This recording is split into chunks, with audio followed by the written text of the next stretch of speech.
All right. I'll say it as I see it. Yeah, I'm waiting for. I've bought a pass, and they still haven't sent me the link yet. So I'm very reliant on you two. Well, Chris can do the immediate. It's a goal, and then I can do the picture thing until we all come through. Give me the updates. Okay, so we are now live, Evening Blues. So just to confirm, as usual, there's a little bit of confusion that we don't actually show the game live. I'm sorry, we can't. No links. Don't be an asshole. Don't post links. Unless it's about how to be a millionaire, please post. Do not post links because we'll just delete them straight away. With you anyway, with so don't waste your time. But yeah, we're here just to sit down, commentate on the game as it's going along, and then and have fits of giggles as well.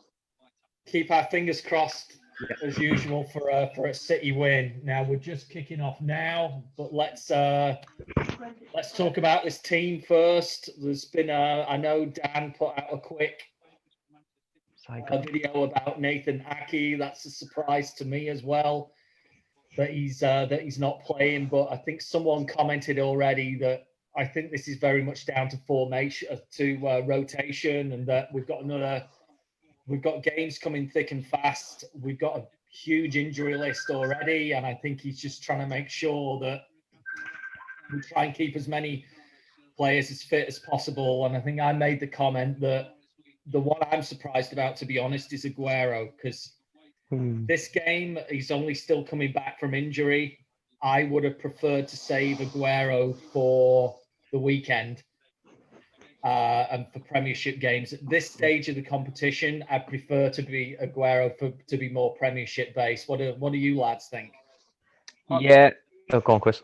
Oh, sorry. Yeah, I don't understand why we started from the start against Arsenal either.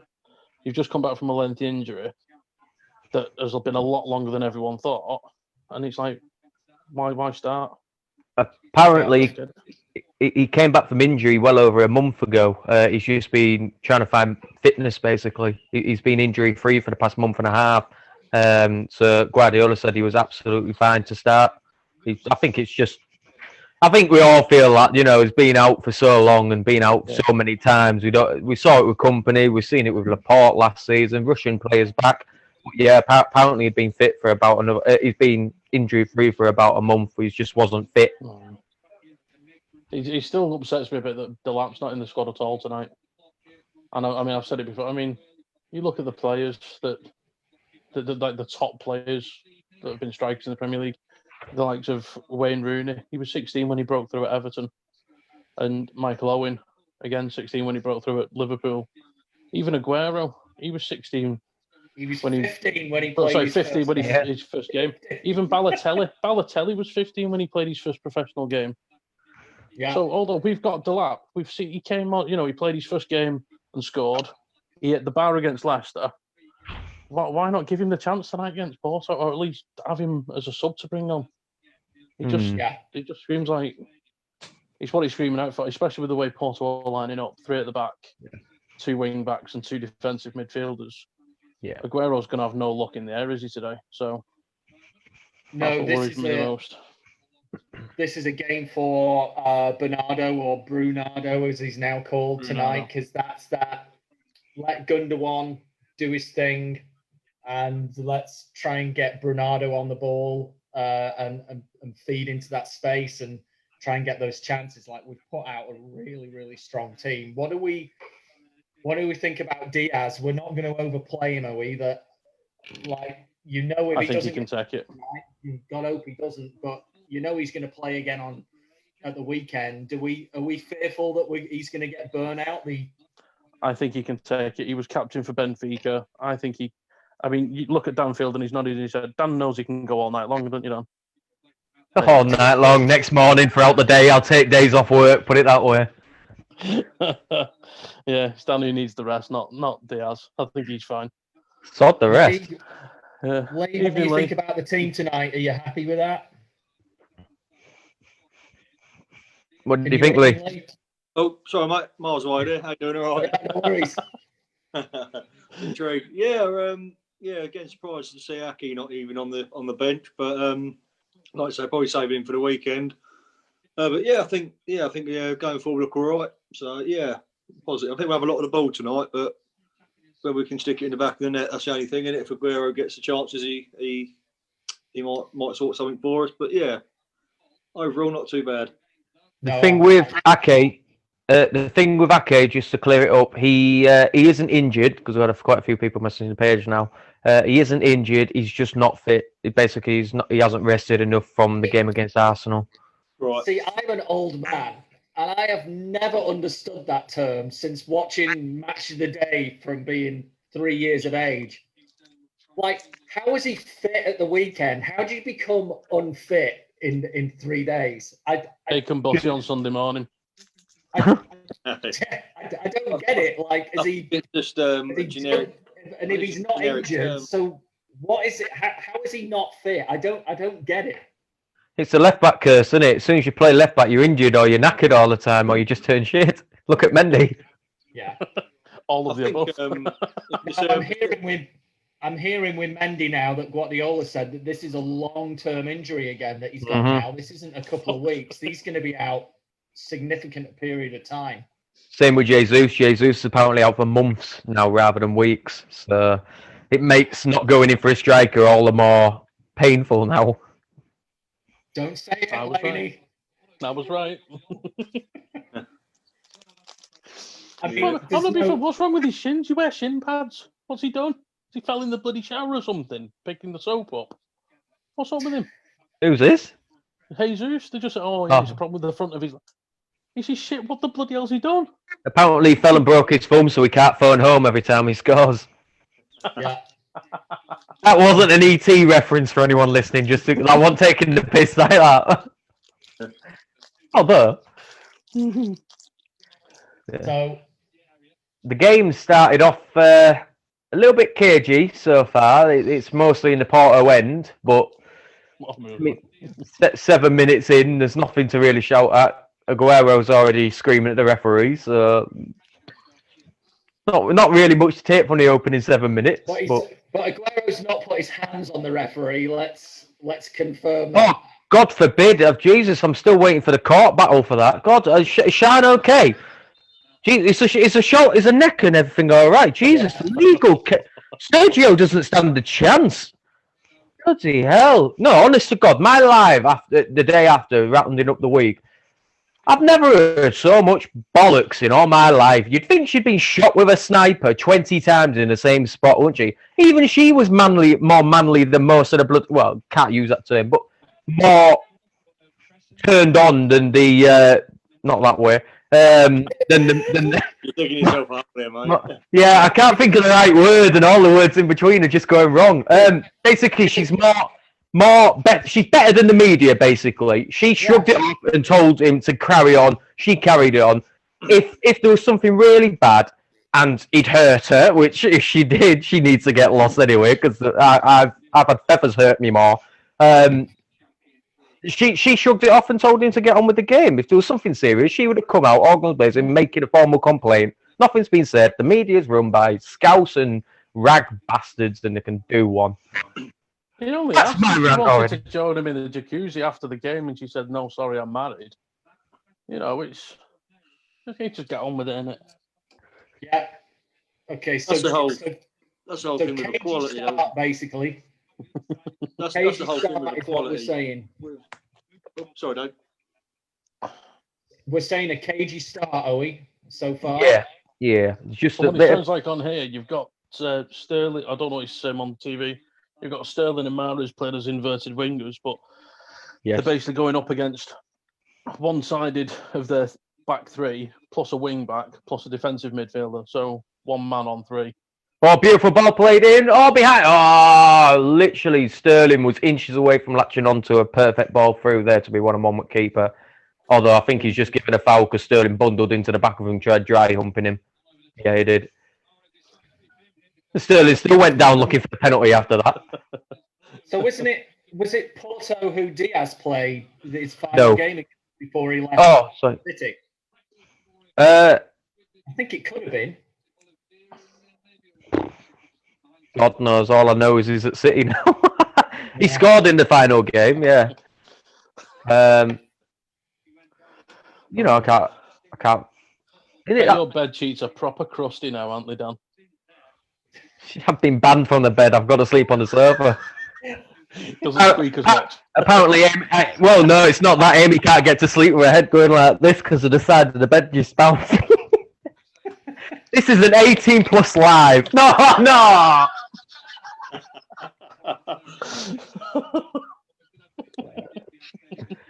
Right, football boys, come on. Wow. I'm coming home, I'm coming. All right. Oh, Let's see if we have. sorry, false alarm. How many minutes and seconds you on, Dan? I am on 10 minutes, 22 seconds. You're about 30, 40 seconds ahead of me. Then I'm on 9:50 at the minute. Oh, that's all right. Then I like being ahead.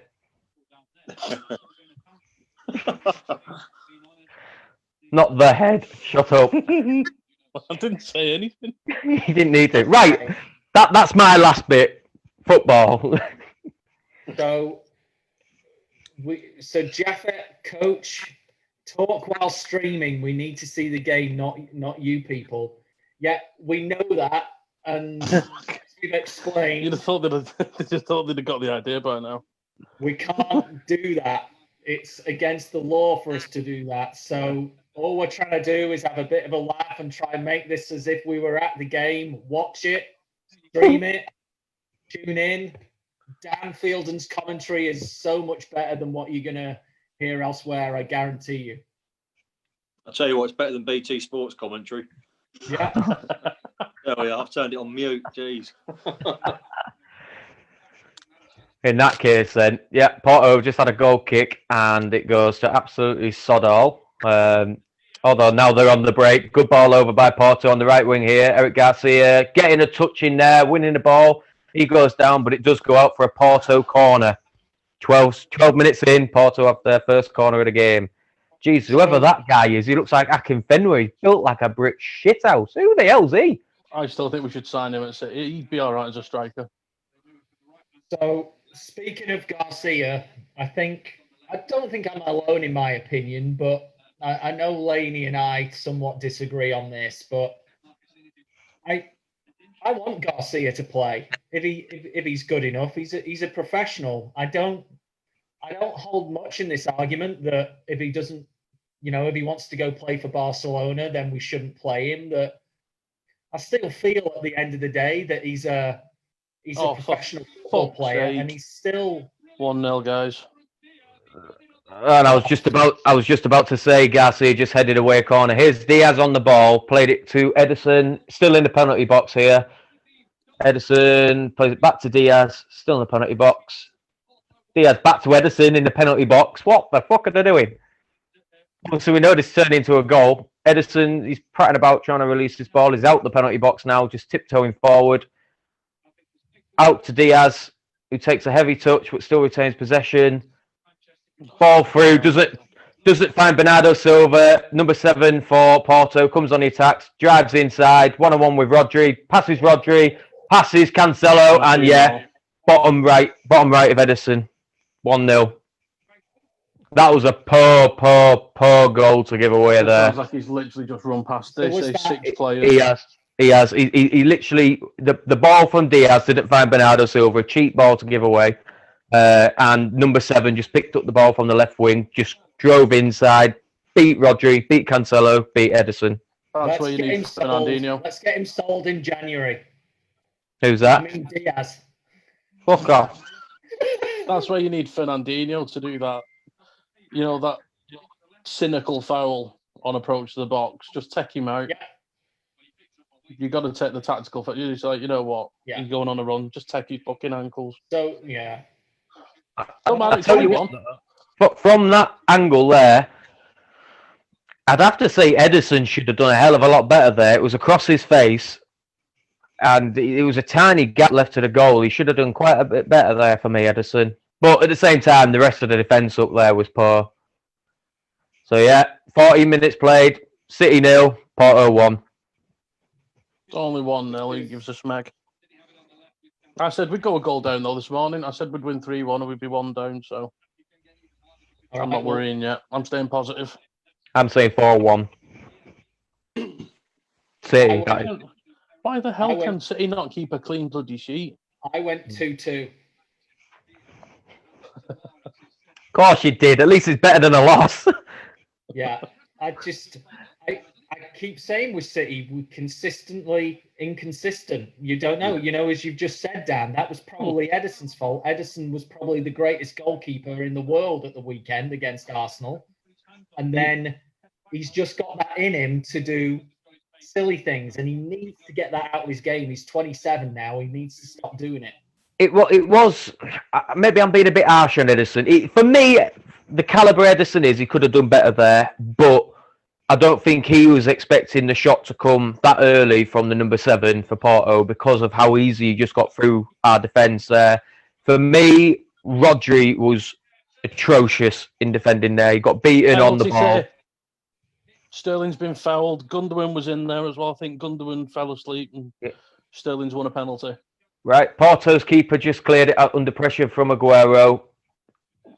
They're playing on the back line here, lofted the ball forward to the number 11. They come on the counter-attack here. Kyle Walker did exactly what he did against Arsenal, running back and getting possession. Kyle Walker lobs the ball forward to find Riyad Mahrez on the rebound. Mahrez under pressure finds Raheem Sterling on the far left, plays infield to Gundogan. Gundogan plays it out to Aguero, who's in the penalty box. Gundogan with the ball, tries to hit him, shooting at the keeper. Rebound, Sterling goes up to try and get the ball in, and yet Pepe, of all players, goes in, high boot, pushes on him. Edison is coming up to take it. Is he bollocks? Okay, so we've got Toby Lee is saying it's Diaz's fault. His pass led to the fast break. Wayne Williamson is questioning whether it was really Edison's fault. And Ben Trowell, we'll get to this in a little while, but imagine playing Garcia, who doesn't even want to play for the club. For God's sake. Absolute Aguero and Gundogan fighting over the ball. Garcia a little bit more, but we'll do that. Aguero's got to have this, surely. You'd have Gundogan any day. Aguero's not the best penalty taker, but Gundogan, they're arguing apparently. Taking it. This isn't good though, because if whoever takes it, if he doesn't bloody score.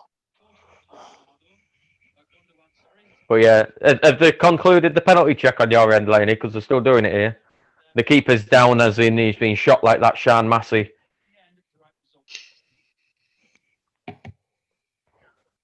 Yorkshire VAR overruled this. They will do, won't they? Are they still checking it on your end, Lenny?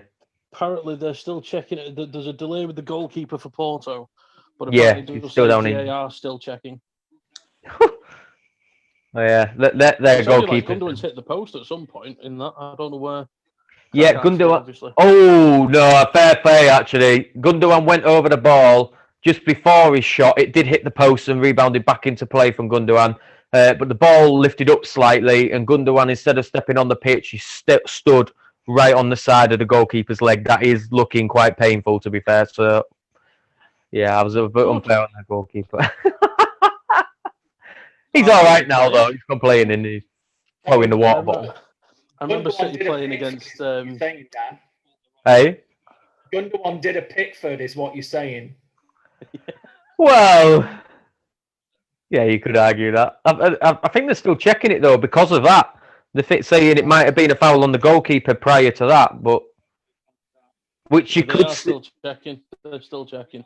Yeah. If I'm perfectly honest, watching it, I could see it not being given. No, it is. It is. Checking. Oh, God. So it's given. Aguero's lining up. Could do in the world of confidence. Come on, Serge.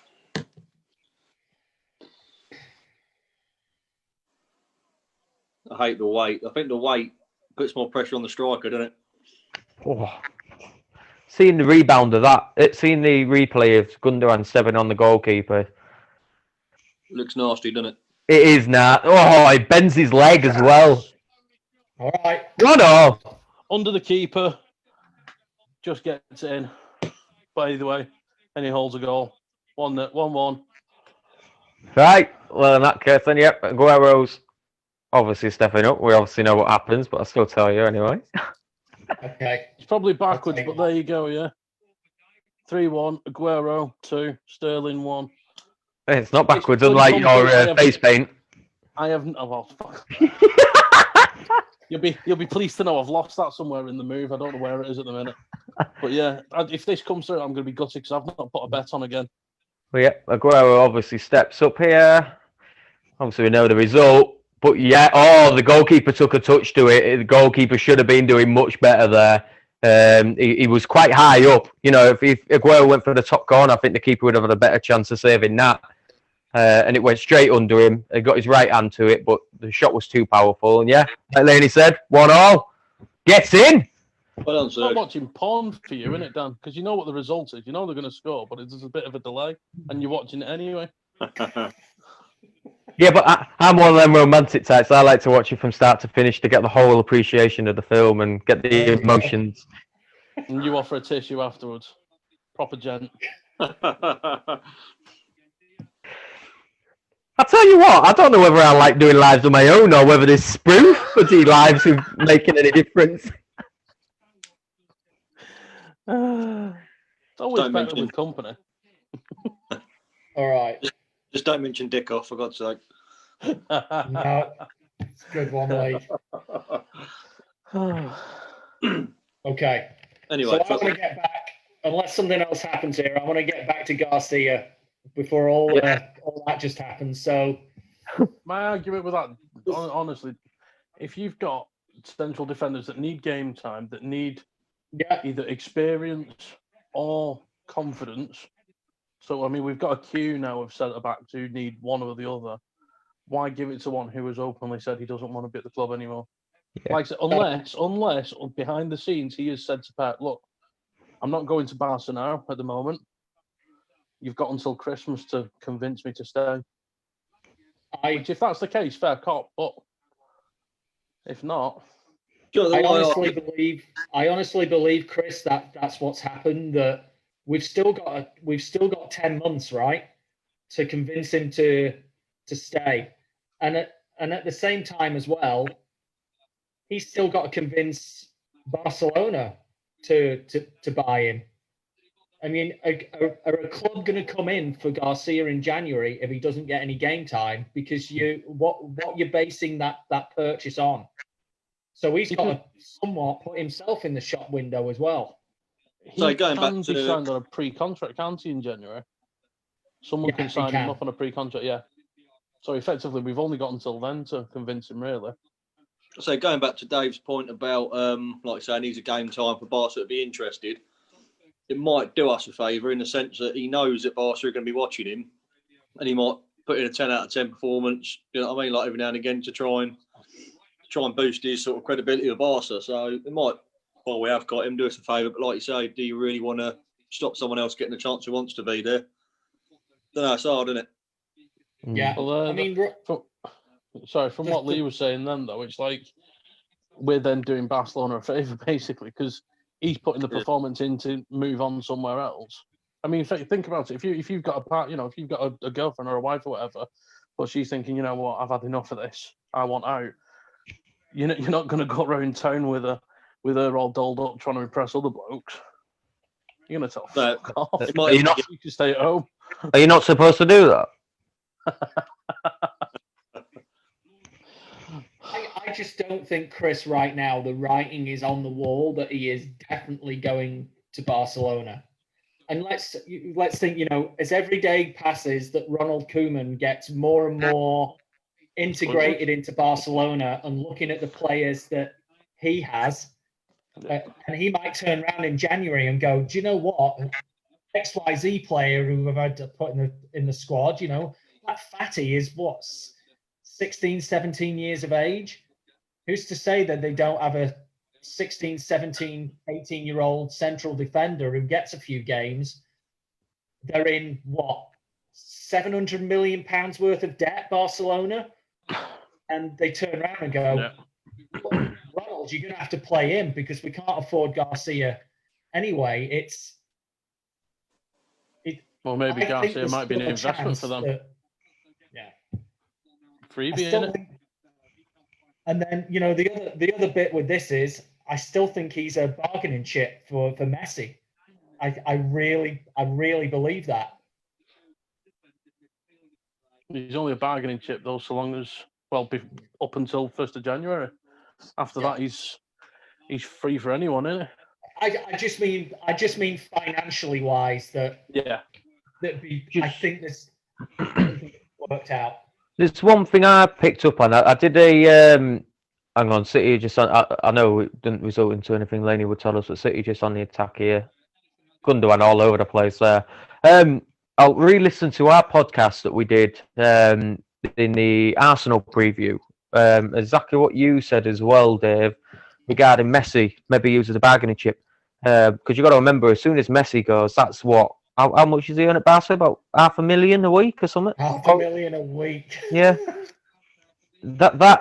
Garcia will not even be on a fraction of that basis, no matter how much Barca want him. He'll still be in the tens of thousands a week. Rub it in still, but you got to think that Barca are now going through a period where they've got a lot of youngsters coming through. The wages will be a lot cheaper. Most of them will come through the academy. Garcia, by all accounts, will probably go in for about, free at this rate, if he doesn't sign a contract. So Barcelona, in essence, are going to have a load of wages free when Messi probably leaves at the end of this season. They're getting rid of a load of old deadwood, such as PK and some of the older players in there as well.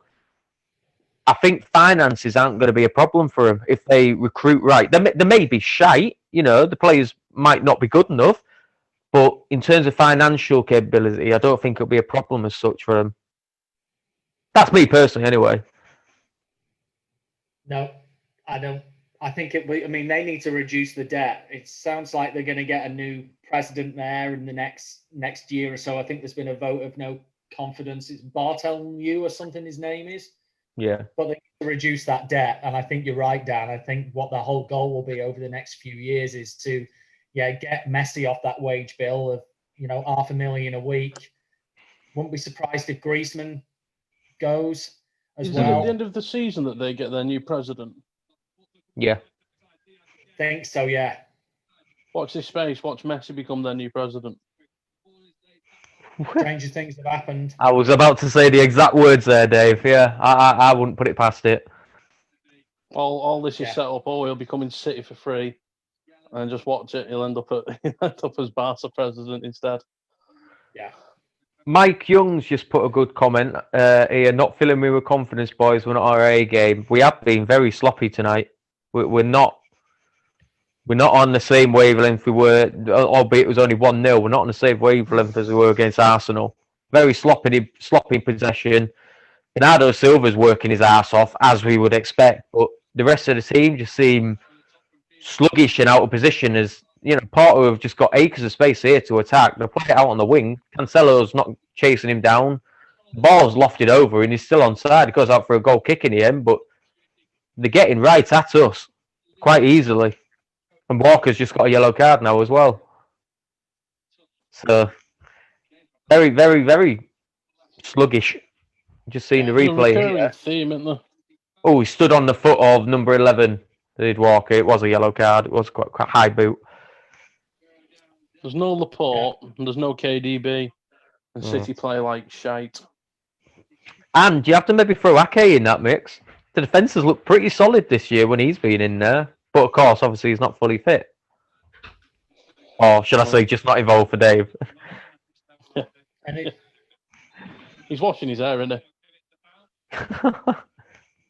Got a couple of loose dreads. He wants that Head and Shoulders commercial contract from Joe Hart, doesn't he? I want him to go blue, me. You remember Tiribo West when he had the green hair, the green dreads? Yes, I do.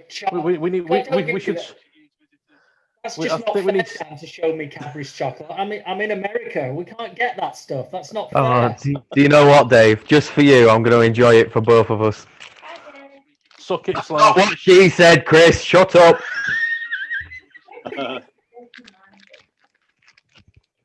How much can you get in at once? Go on, all of it. There you go. Yeah, I wouldn't do. There you go, Dave. Helped you, mate.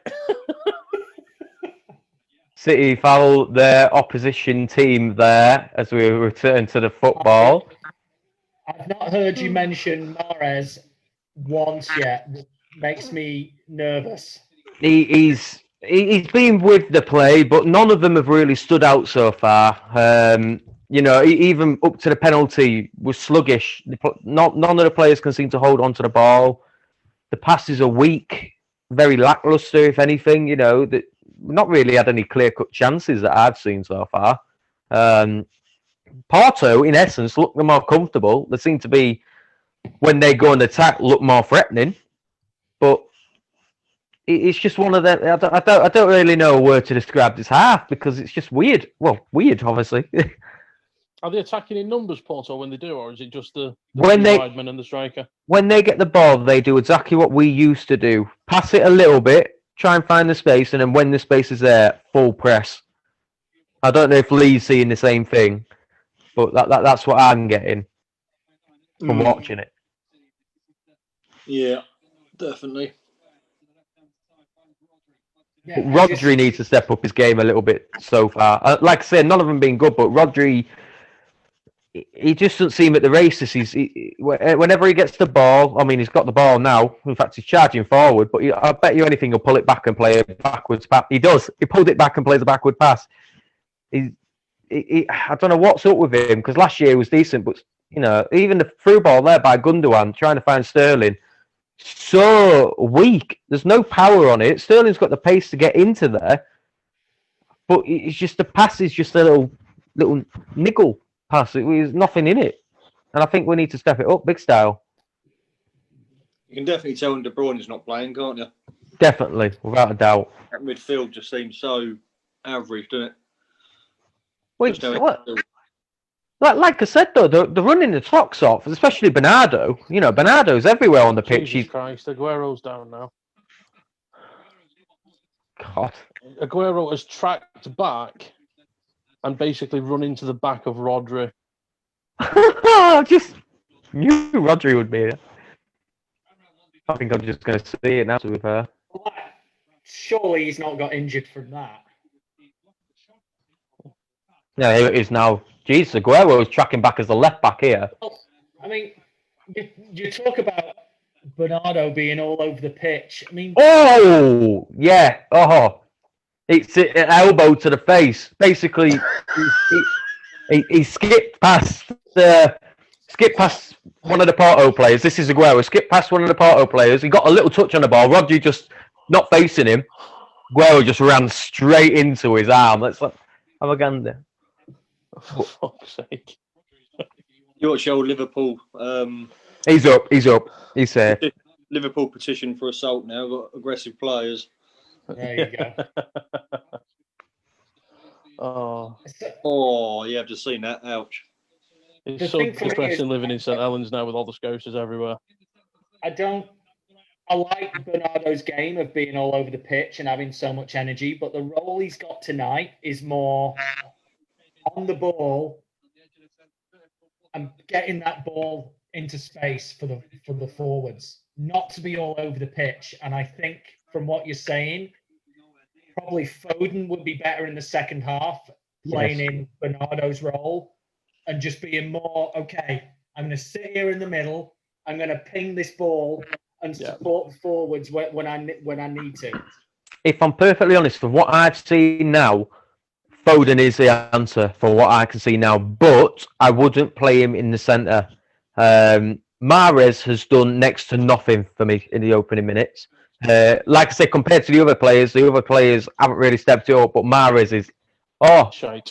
Bernardo Silva's just got in the bucket. I thought he was going to book Walker for a second yellow there, but you're seeing the replay here. One at Porto lads is down, like Sean Massey. Oh, no, wait, she didn't go down, did she? Shut up, Chris. You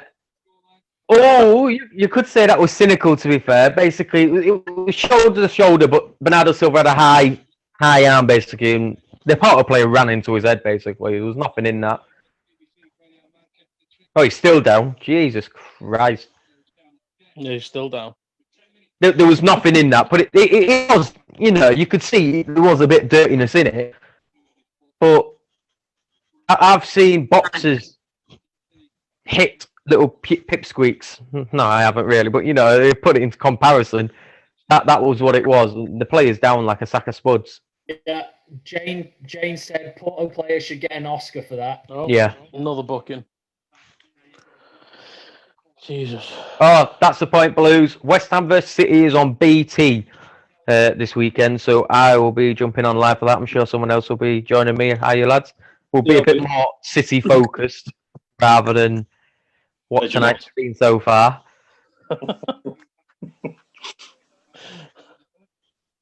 the childish behaviour I have to put up with. Mark Swindows has just put and sums it up really. We are playing bloody awful. What does he expect? We're Man City. What on earth is what is he expecting? Well, who's the booking here? Oh, Cancelo's the booking, yeah. Oh, another Porto player going down with a head wound. Yeah, it's... So hold on, we've got Cancelo on a yellow. There was nothing in that, by the way. Nothing. Walker and Bernardo, haven't we? Yeah. We're going for Connect 4. Rodri next. Yeah. No, you have to do something to get a yellow, Rodri. Well, who else is saying that? Yeah, Gundogan is. What were they saying? Something about Gundogan. Gundogan is slow. It's painful. Yeah. Mark Faulkner. Well, that's never a yellow, really, though, is it? And he's just commented again, and actually, I completely agree with what he's saying here. Gundogan and Mahrez off, Foden and Torres on. Yeah. Yeah. I was going to say it, but it's just one of those that doesn't need to be said, does it? No. It's that obvious. But there you go. Question is, will Pep bloody do it? Everyone watching or listening to this now knows how slow and disjointed the game is from our point of view. We're not attacking like we should be doing. There's no urgency. Mahrez took the ball at corner of the box a minute ago and then lost it because he was faffing about. Mm-hmm. So we as amateurs sat at home doing whatever, eating Cadbury's, can all see what needs to be done. Can the guy who's paid an absolute fortune to wear cashmere sweaters and drink his posh water, can he do the same? Just quickly before you jump in, Lee, just to be clear, that chocolate bar was absolutely delicious, Dave. Anyway, Lee. I think he will do it. You've got to give him time. It's not the 86th minute yet, so give him time. Yeah. That winds me up so much. We have got a corner. Us as fans can just see it all game, and it's like 85th minute. Oh, it's a 1-0 down. 85th minute. Oh, bring the striker on now. You can't get into the game with 5 minutes, can you? So half hour marks when you've got to make changes, I think. Yeah. Mark Faulkner's just said again, and something else. He's spot on tonight, is Mark. Don't need to be the reason. There's just been a foul. Sorry, there's been a foul by Rodri, which apparently wasn't a foul. And all you've heard is expletives in the background from all the analysts at the ground that just haven't been edited out at all by BBC. God. But anyway, Mark's just said we're playing 2 defensive midfielders against these, like when we shouldn't be. Yeah. We did the same against Leon. We played too much of a defensive team, showed them too much respect. Oh, here's Mahrez in the penalty box now. He actually wasn't greedy. It wasn't a foul. It wasn't a foul at all. Mahrez, funnily enough, just from this now, has just won us a corner by cutting in on his left and having a shot. He would never do such a thing. You heard it here first. That wasn't a foul by Rodri, by the way. Rodri was basically one-on-one with his man. The Porto lad turned around and basically rammed his backside into him, basically, and he went down. But I just want to see this corner that you were talking about. Mahrez did more of a painful tackle there. Foul, should I say. Here he is now, actually, in the penalty box. Yes, Q step over. Yeah, it wasn't even a shot. Didn't even get half a yard away from his left foot and rebound up for a corner. He's walking to the corner like, yeah, I did well there. I did well. I like Mahrez. Loving me. I like Mahrez. He is a good footballer on his day, but this is a Man City team that are full of players that are not greedy. Even Aguero isn't greedy anymore. He cuts back and does the work for the team.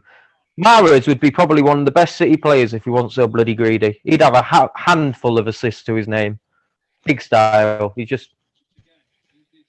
I don't know what Pep saw in him in terms of that, because he is one greedy bastard. I don't think it helps that we, as City fans, we were all spoilt with Ali Benabia. Yeah. He was a real Algerian god. I mean, he could score goals, he created goals, wasn't greedy, and now we've got Mahrez, who he might be the best Algerian player at the minute, but big chuff, Well, There ain't much competition for that, really, is it? You just remember at the time, Chris, as well, that we had a coach, Kevin Keegan, who really only knew one way how to play. And right now, I still maintain that Pep tends to overthink things, and he's kind of admitted it himself, that he said this week about himself up about the Lyon game, and it was his tactics essentially. And I think that's what I said to you on the group chat earlier this week. Has he learnt lessons from when he's got his tactics so incredibly poor? And Dan made the point that he built his tactics against Arsenal and it worked, but there was players who were confused about what was going on. Players, I just fans, it sometimes. Media, everyone. I'm not saying Kevin Keegan's the answer. I'm just making the point that if Kevin Keegan was in charge of this very forward-thinking team, he wouldn't be putting two defensive midfielders in there. He would just be having his back four, and then that'd be it. And he'd be telling all the midfield and all the forwards to go and attack, and that would be it. Ian Holloway could have beaten Lyon with the team that we had. Just on a side note, lads, completely different side note. Is there any filming studios in Portugal? Oh, God. Major. Sorry. Because another player has just gone down like he'd been shot in the back of the head. Nothing in it at all. Literally, a breath of fresh air, basically. And he's gone down, looking at the referee every time like, oh, ref, are you going to do something about that? That was really painful. If we lose this to these sacks of utter actors, that's me. I ain't got anything else to say to that. But this is European football, and this is what City don't play. City continue to take every single game like it's a Premier League game, and then they're looking around like, hold on, what have I done? Yeah. That's to be fair. The one-on-one with the keeper there. Oh, that was a calamity. Ederson was beaten by the number 11. It was Walker clearing just about off the line. I'll see. You carry on talking. I'll tell you when there's a replay, and I'll go through it. We were lucky. Literally plays the European game, and I think he's the only player in the City squad who does. Mm. All the rest of them, they just play it like it's the Premier League match, and it doesn't work. The refs are different. Right, here's the replay. Football is different. They just played through onside behind our back line. Eric Garcia claiming offside. Ball played inwards instead of beating Ederson, and Walker stopping it from being 2-1. Really poor. Really, really poor. I've said this many times, lad. Sorry, we almost conceded a penalty then as well. I think it was Eric Garcia pushing Pepe down. It did look like a penalty. Might be checked. Carry on, Dave. Sorry. And this just isn't just City. This is dippers. This is rags. This is any team playing in Europe. What they forget so many times is these smaller teams. These players are putting themselves in the shop window. They want the Premier League wages. And I've been saying this for years and years and years now, that you've always got to be scared of these Portos and Benficas and Shakhtars and wherever else. Because they want the big move. They want to go and play for City or Barcelona or Real or PSG or whatever. So they raise the game for in these games. And Dan, for me, that's why they do things like this on TV. Yeah. They're trying to get the camera on them. So go, okay, let's take a look at this guy in a Champions League game against City. Well, if that's the case, Pepe is trying to impress Tom Daly because it wasn't a foul on a penalty box. He dived like a right pillar. That was a shocking dive. That was. Yeah. It was literally Cancelo did get his hands on his back, but literally it was like that's it. And the Pepe went down again. Jesus Christ! If it was in England and that was Shamasi, nothing would be said. It wasn't as bad as Aguero patting her on the back. That's the problem, though, isn't it? It's In like fact, in I think England, that wouldn't happen. I think Aguero's contact was harder than that. yeah, I'd agree. Legitimately think there was more contact with Aguero's linesman massage than there was with that. Do you think the FA have something to answer for, though, when it comes to the way English footballs are refereed? Because it's so different to the continent, and yet, English clubs, do struggle with bookings and stuff in Europe and fouls. Do you think English referees should start refereeing like they do in Europe, or should we just stick to the roughhousing that we do? I think the African European refs need to start refereeing like our refs do. Yeah. Because it is shocking, isn't it? I mean, they should VAR. When it's like that, VAR. If you've been touched, I think you've gone down. It should be a straight red, cheating. Yeah.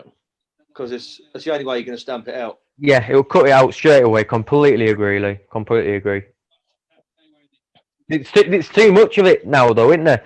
Not just diving, everything. Players cheating left, right, and centre. And I don't mean cheating as in like you could get away with cheating, but blatant cheating. And we're bang on about VAR is the saviour, but VAR's been that shite recently. Forget offsides with VAR. All this tight little niggles offsides. Unless it's clear and obvious, then VAR can step in. Use VAR to cut out the cheats.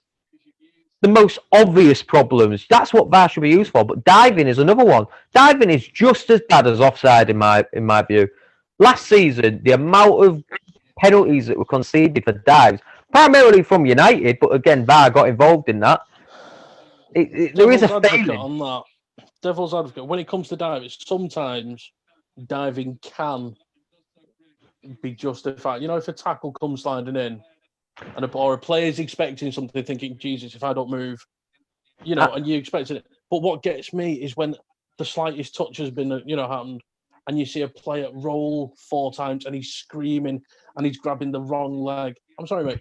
I remember when Henrik Larsson had his leg snapped in half.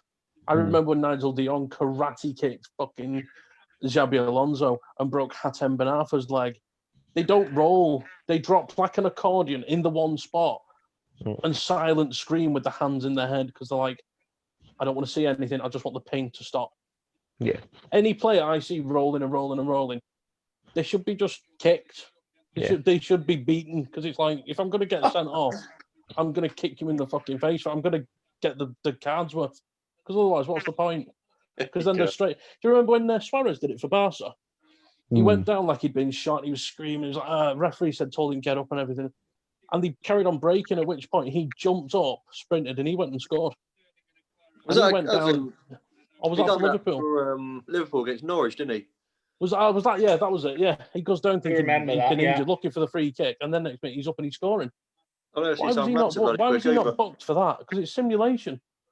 Even the commentator said, didn't he? Like the commentator, I remember it because I remember it so much. The commentator said he's made the most miraculous recovery you'll ever see in a football match. Yeah. I do. I remember that, Lee. Yeah. Kids see that. I remember being in primary school, being slide tackled on the concrete playground. You just carried on.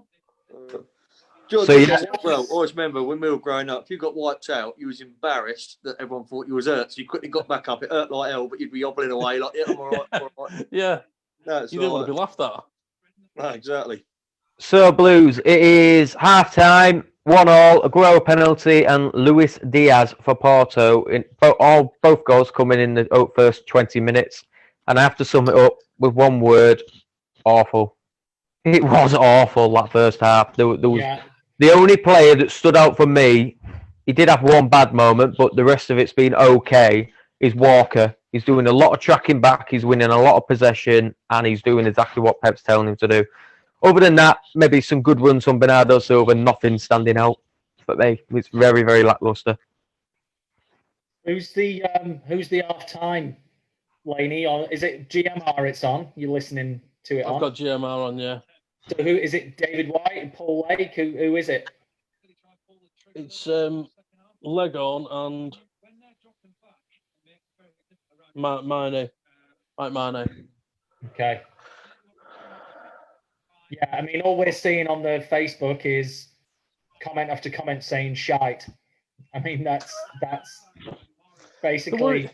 Well, I'm going to change that, Dave, because somebody called Luigi Aleva, I hope I pronounced that right. I've never known somebody comment nothing exciting, but you can read it as in like, I'm a big City fan, it's amazing. He put, hello guys, I'm from Rome, supporting City since a lot of years. I have been at the Etihad almost 20 times, exclamation mark, a big hug, come on City. I like that. I just want to shout that out. Sorry, going back to what you're saying. I like that. From Rome? Good. From Rome, yeah.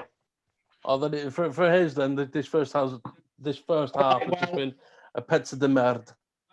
So, Luigi, if you're listening now, tell us what your thoughts are on Belotti, who me and Dan think would be a really, really good signing for City. Bring back Balotelli. So put it in the comments, Louis. What is it, Luigi? Yeah, Luigi. Luigi Aleva. Tell us what you think of Belotti. Me and Dan are big fans and think he'd be a good signing for City. No. Yeah. I'd rather have Mario. Bring back Mario. You mean Super Mario? Oh, you're just saying that because Luigi's commented. Well, there's Luigi as well. Hey, Mario. Yeah. No, honestly. And I'll tell you what, at least he brought something to the game.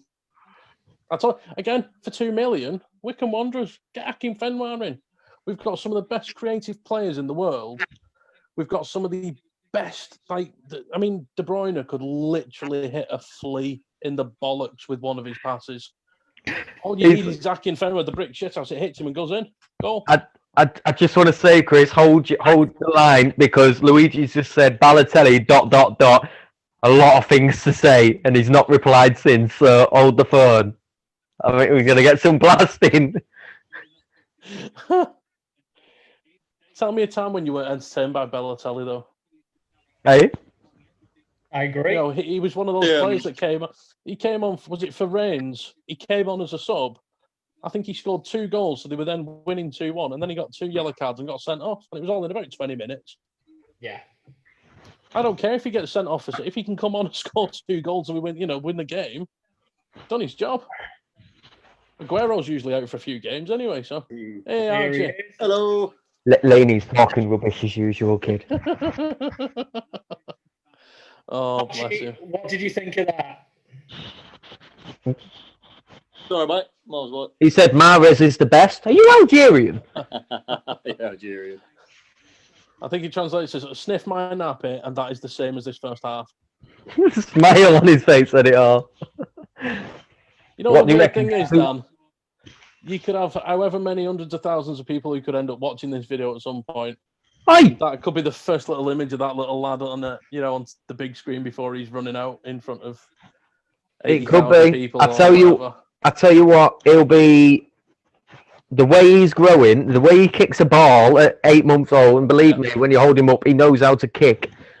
If he is a footballer, I don't think he'll be a striker. I think he'll be a Vinny. He's for 8 months old.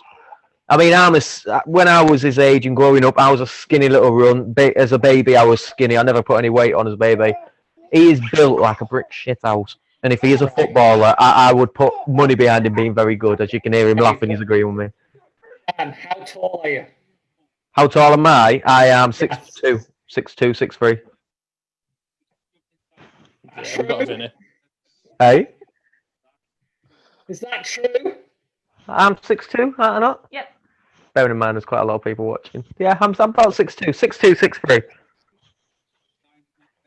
I was going to say, if he's built like a brick navvy, he's more going to be an Andy Morrison type centre back. If he is, would you be complaining? No, I'm just hoping you'll admit how tall you really are.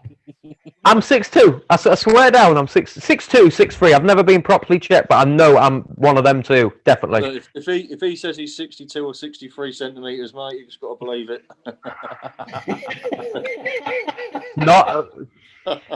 It's not the size, it's how you use it. was going to say Rubbish. inches, but I thought it would go down that road again. Crap. Hold you down. It's not the size that counts. It's how much weight you've got to throw behind it. Yeah. Oh, well, I've been piling it on. Like I said, it was a skinny runt there in past tense. Yeah. Anyway, what's everyone's thoughts on the games? Whoever's watching and doesn't like the profanity of what we've been saying this first half, hopefully it'll get better and a bit more professional from the boys. Apart from Dave, Dave's been quite mature today. He's one of the only one out of us lot.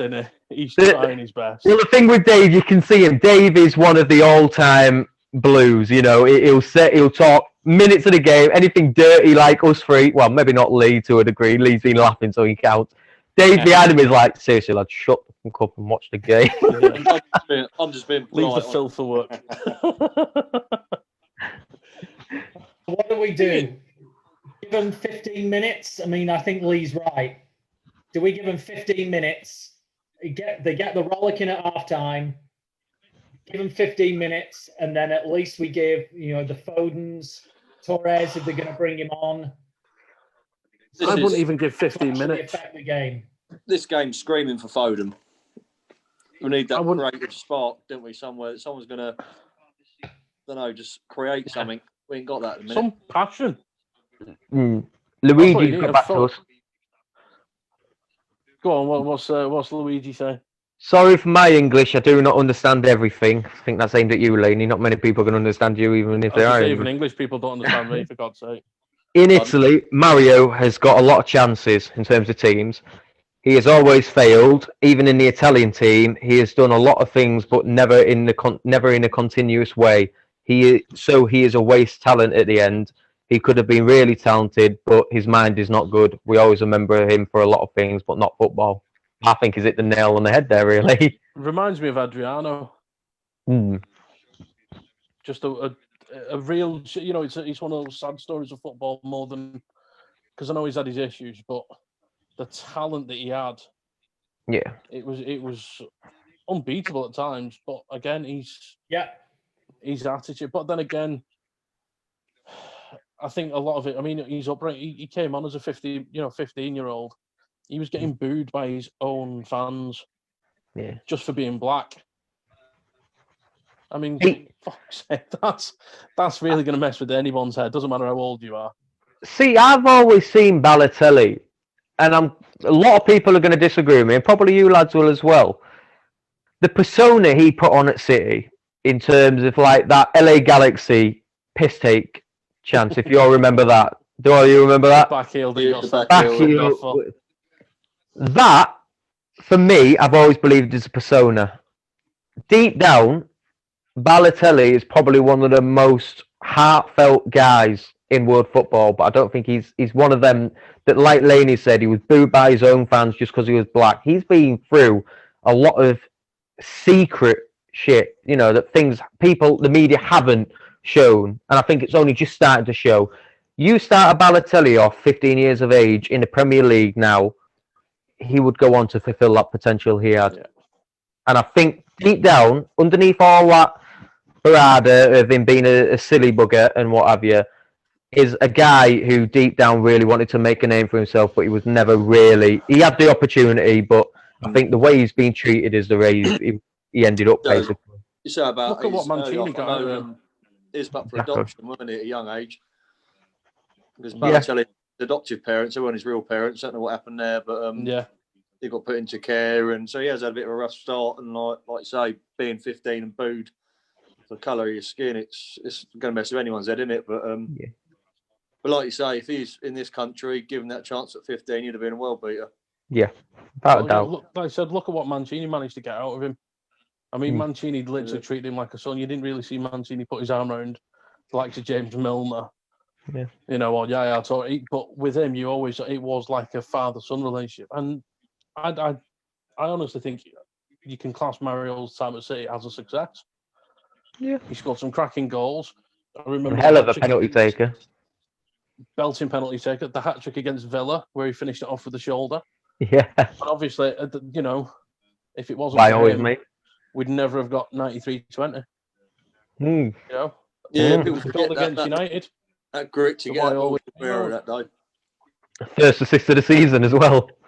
And I remember the way he celebrated as well with Yaya at Wembley. You know when Yaya scored against United in the semi-final. Yeah. The passion, because Balotelli was always known for not going to score unless it's a World Cup winning goal kind of thing, and he was always that morbid. I'm just there to put ball in back in it. He couldn't hide it for long enough at City, and I think if Mancini had stayed longer, I think he'd have stayed even longer at City, and I think he'd have got more goals and he'd have been a much better success than he already was. Yeah. But people don't seem to remember that. They always remember the incident with the darts and the incident with the fireworks in his room. But I love that. I was on a work placement when that happened, and that is the whole pinnacle of what I was saying. You know, that moment when he set off the fireworks in his bathroom. The day after, it was like the mature Mario. He basically come out and started doing a fireworks safety campaign. Whether he was told to do it or not, I don't know. But yeah, that summed him up, really, wasn't it? You know, he was a lovable guy. I mean, we all like him. You know, he was a pain in the ass sometimes. But name me any City fan that doesn't really like him. You'd struggle to find one, wouldn't you? I'd love someone listening if they can clarify a story I heard about him, because I've never found out if it was true or not. When I was a season ticket holder, one of the guys in front of us, he was telling me a story about Mario, and it was the first season he was at City. Apparently, during December, just in the run-up to Christmas, he went round giving envelopes to homeless people, and in the envelope was a one-night stay. You know, is it the Hilton, the one that looks like a PlayStation in Manchester? Yeah. He'd basically hired the rooms out on one entire floor and got bed and breakfast and access to, they had like some private party or something there as well, and he bought them all tickets with like a free bar for all these homeless people. And on New Year's Eve, all these hobos turned up at the Hill. Obviously, you've got like the toffs of Manchester, you know, all the kept women with the flash handbags and the high heels and the steadhead fellas turning up for a proper night, thinking we're going to be welcoming the new year with all swanky stuff. And all these stinky hobos turn up to join the party. And apparently that's what he just went and gave them out. He's like, you know, Merry Christmas, and handed them out. You know what? You say that story I heard about him as well. He went out, went to a casino once as a homeless bloke out the front. He won 20 grand, went outside and gave the whole lot to him. Yeah. It's just stuff you can see him doing. He just didn't give a smeg, did he? He was like, The thing is, though, if both of them, I don't know if Lee's, was that one a true story or was that another one like Chris's? You don't know if there's. No, that was it. That was, well, I say it was in the paper. It don't mean it's necessarily true, does it, these days? But yeah, I'm pretty sure that was a true story, that one. Well, if both of them two stories are 100% true, that pretty much solidifies my point. He wasn't treated the way he should have been treated in terms of world football as a person, not just a player, as a person. And I think that's why he acted the way he did on the pitch. Because if that's true, he's more than a man than most of the football players in today's world put together. He was And there's a petrol forecourt, weren't it? Told everyone there was a full forecourt, someone would fill up and paid for them all. Yeah, he did I remember that. He did a lot of stuff like that. But like you say, the media don't care about reporting the good that people do, because they get more headline ratings for the bad news, don't they? And the fireworks and the darts and things like that. Yeah. Exactly. So, no, I do personally. I mean, yes, he did have the world at his feet and he could have done something about it to a degree. But I do feel bad for him. I love Mario. All of us love Mario. Why always him? Why not? Is it the colour on my iPad or is the subs wearing pink coats? Yeah, it's the new training kit. It came out today. I hate the fact that I really like that coat. Came out of the City shop today. What's this? The training tops? Yeah, it's like a the Champions League range was launched today in the shop. There's some nice stuff actually, but it's pricey. Yeah. So I bought the old Paisley shirt. I like the Paisley shirt. I know it's a bit of a Marmite shirt in it, but I like. Oh, Fernandinho's warming up. That's good news. Got to cheat little. Who's going to come off Fernandinho then? I bet you anything he takes off an attacking player and plays a three-man defensive midfield. You watch Aguero come off. Yeah. It will be, won't it? It will be. Don't want to risk him for winning the game. I've got a good question here, and it's probably one that me and Chris can probably answer. God. From Mike Young, how do you think Pep would have managed the likes of David White, Niall Quinn, etc.? So for He me, couldn't. Mike, Niall Quinn would have been sold as soon as Pep entered Main Road, because Niall Quinn is not a Pep Guardiola player. 6'4", brilliant at heading a ball. He's just not a Pep player at all. So I think he would have been out on his arse pretty quickly. David White, I think that Pep Guardiola, I think he would have made David White an even better player than what he actually was, because I know it was always fitness and weight was always a little bit of an issue with David White, particularly later in his career. But phenomenal player, should have got more than one England cap. But I think with David White, I think he would have done absolute wonders with him. I've always said with Pep, he's an excellent football coach. He'll make good players very good players, and he'll make very good players world-class players. It's just his tactics for me that let him down a little bit. So if you're looking at the man management side of things, I think he would have sold Niall Quinn, and I think he would have made David White an absolute world beater, to be perfectly honest. What do you think, Chris? Well, I've got to say, I mean, to my discredit, well, I mean, it's not my fault because I wasn't old enough, but like the likes of David White, Paul Lake, even Niall Quinn to an extent, it was just before my time. I mean, the first game I listened to was City Liverpool, last game of '96. That's apart from Rosler scoring at Old Trafford in the FA Cup match that year. That's pretty much my earliest memory. But it does kind of touch on what I've said about Pep in the past. Yes, he's done wonders for City now, and he's won things at Barca, he's won things at Bayern, won things for City.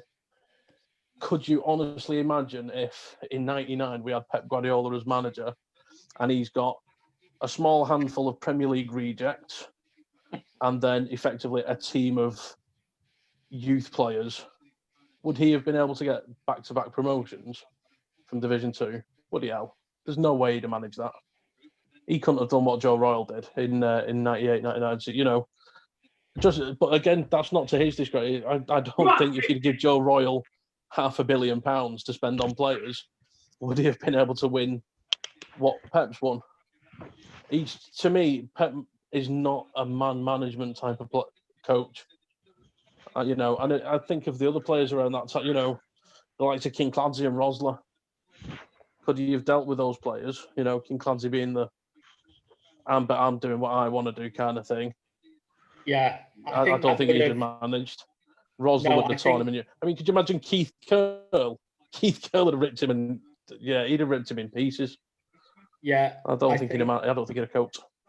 I think you're right with Kinky. I think Guardiola would have absolutely torn his hair out at Kinky, because he wouldn't have listened to Pep. He wouldn't have listened to instruction, because all you had to do with Kinky was just give him the ball, and then he'll just go and do his thing. Whereas Pep wants structure. No, you're going to do this. That's why I always say I go back to Ibrahimovic at Barcelona, who Pep bought for Barcelona, and he lasted a season because Ibrahimovic wouldn't bend. Yeah.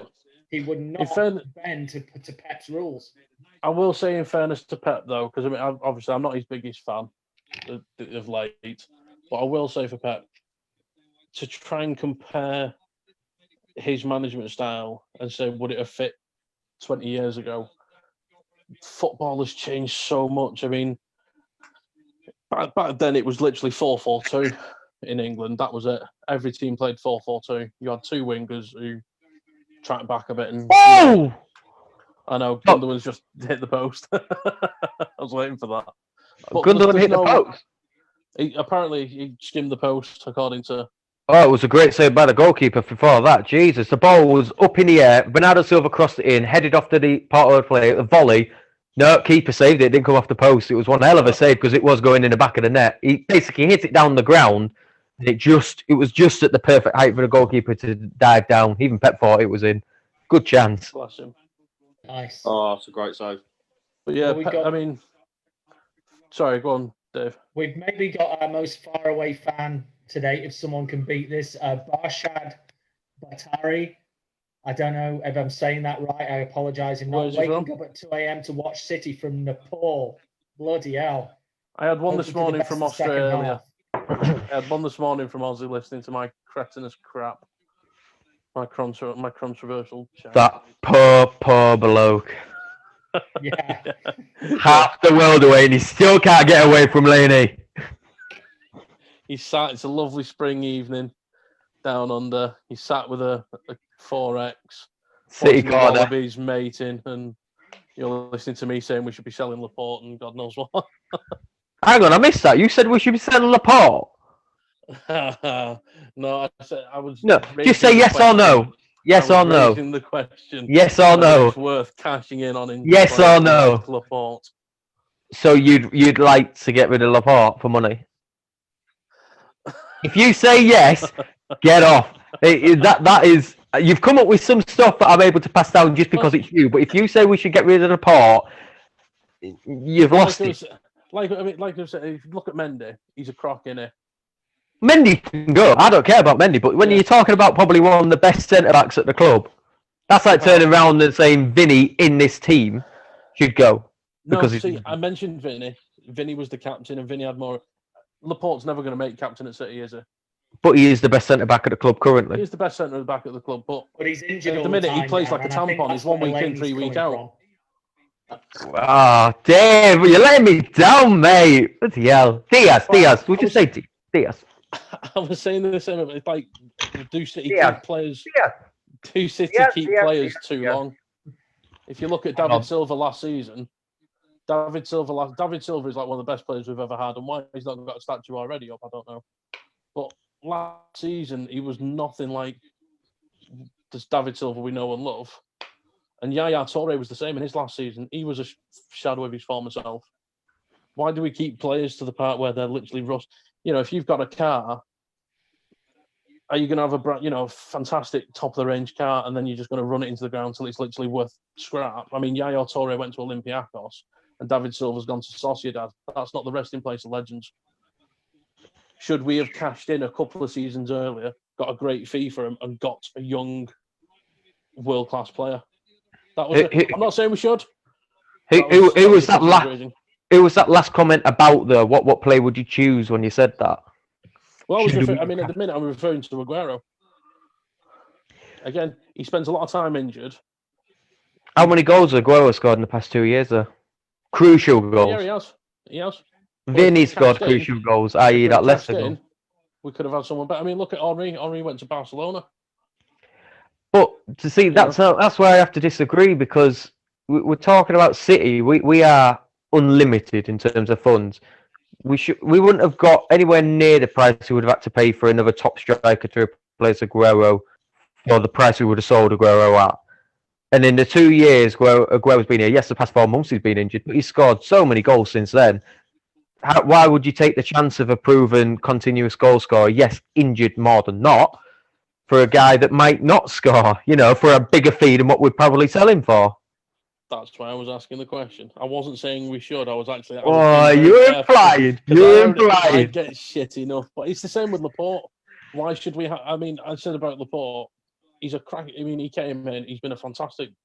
He's the best central defender we've got at the club. That's hands down. Yes. But he spent last season injured. He came back just before the COVID lockdown, and he hobbled off. If it wasn't for the lockdown, he'd have missed the rest of the season. And now he's injured again. So my question, is he going to just keep being one of these players that just keeps getting injured? And it's like, at the end of the day, if that's the case, surely he's better suited to somewhere like Spain or Italy where he's not as physically demanding. It's better for his career. We can get a good fee for him. I mean, we could use him as part X. He could, for instance, swap him for De Ligt at Juventus, swap him for Upamecano at Leipzig, swap him for Militao at Real Madrid or whatever. It's good for his career. City don't have a player who's regularly injured, and we're getting more value from him rather than waiting. So, oh look, he's a crop player. He's on the scrap heap. It's a waste of money.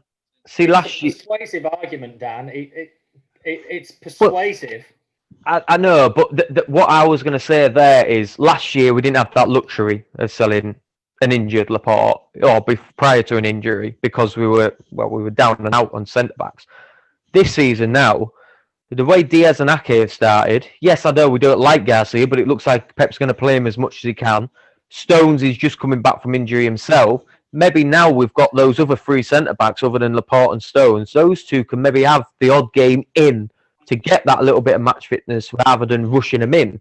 But again, I can't contradict my own argument there with Aguero coming back in, but apparently Aguero's been injury-free for the past month. So I don't think there's any right answer. I don't think there's any wrong answer. I think it is just based on opinion. But me personally, I wouldn't sell Laporte. You know, he's only is he 27? No, he's younger than that. He's earlier than that. He's like 25, 26. Yeah, I think he's 26, maybe at most. So that's it. So, technically, his best years are ahead of him. But again, if he's going to be injured a lot of the time, but that's what I mean. Hopefully, now we've got some more good money for him.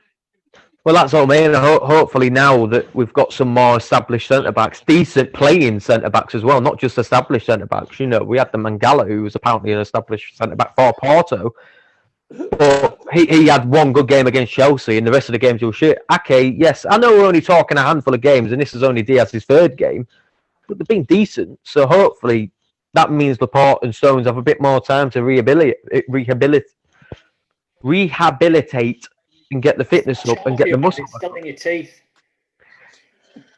My only flaw that I can see with my theory, however, is our negotiators are about as useful as a fishnet condom. They're useful. Shit. So it's like, yeah, my theory is great. We can get a top whack for, you know, a 27-year-old Laporte who's got a few years ahead of him or whatever. But we'd be selling him for 40 million, knowing our pair, if that. Yeah. So that's where my kind of theory. But like I said, it wasn't this is what we should do. I don't want Laporte at the club. I don't want Aguero at the club. We should sell him now. Blah, blah. It was just I was bored. I was having a thought because I've not been well recently either. So it's like been a lot of time to think, and that's what I came out with. Toby Lee has just put up a good point. I've often wondered this myself, and I'm sure when we first started doing a podcast on it, this is more aimed at Dave because he was there at the beginning. I'm sure we did a podcast in probably the opening 2 or 3. Would you put it down to the medical team? Yeah. City. How many injuries? Like go back 5-6 years ago. How many long-term injuries? We had injuries. Every club has injuries. How many constantly long-term fitness injuries did we have? We've always had injuries, but particularly since Pep took over. And I even said on our group chat earlier this week or late last week that shouldn't our physios be being reviewed in a little bit more detail? Yeah. Is this ridiculous? Is it them or is it Pep though? Oh. Well, that's my point. That I think we can all agree that Pep really works his players. Mm. You know, because I was thinking, look at and really pushes them to the limit. And I think they're broken after 3 seasons with him. I think they're done. But then look at Fernandinho. He's not been. When was the last time he had a long-term injury that you can remember? You know, and he's been there the whole time. You know, he's been there as long as Aguero. Same with David Silva. David Silva, I know he had he had a few issues with his family more than anything, but there has been players that have played under Pep, that have played under Pellegrini, Mancini, and they never suffered. It just seems to be the same handful of players.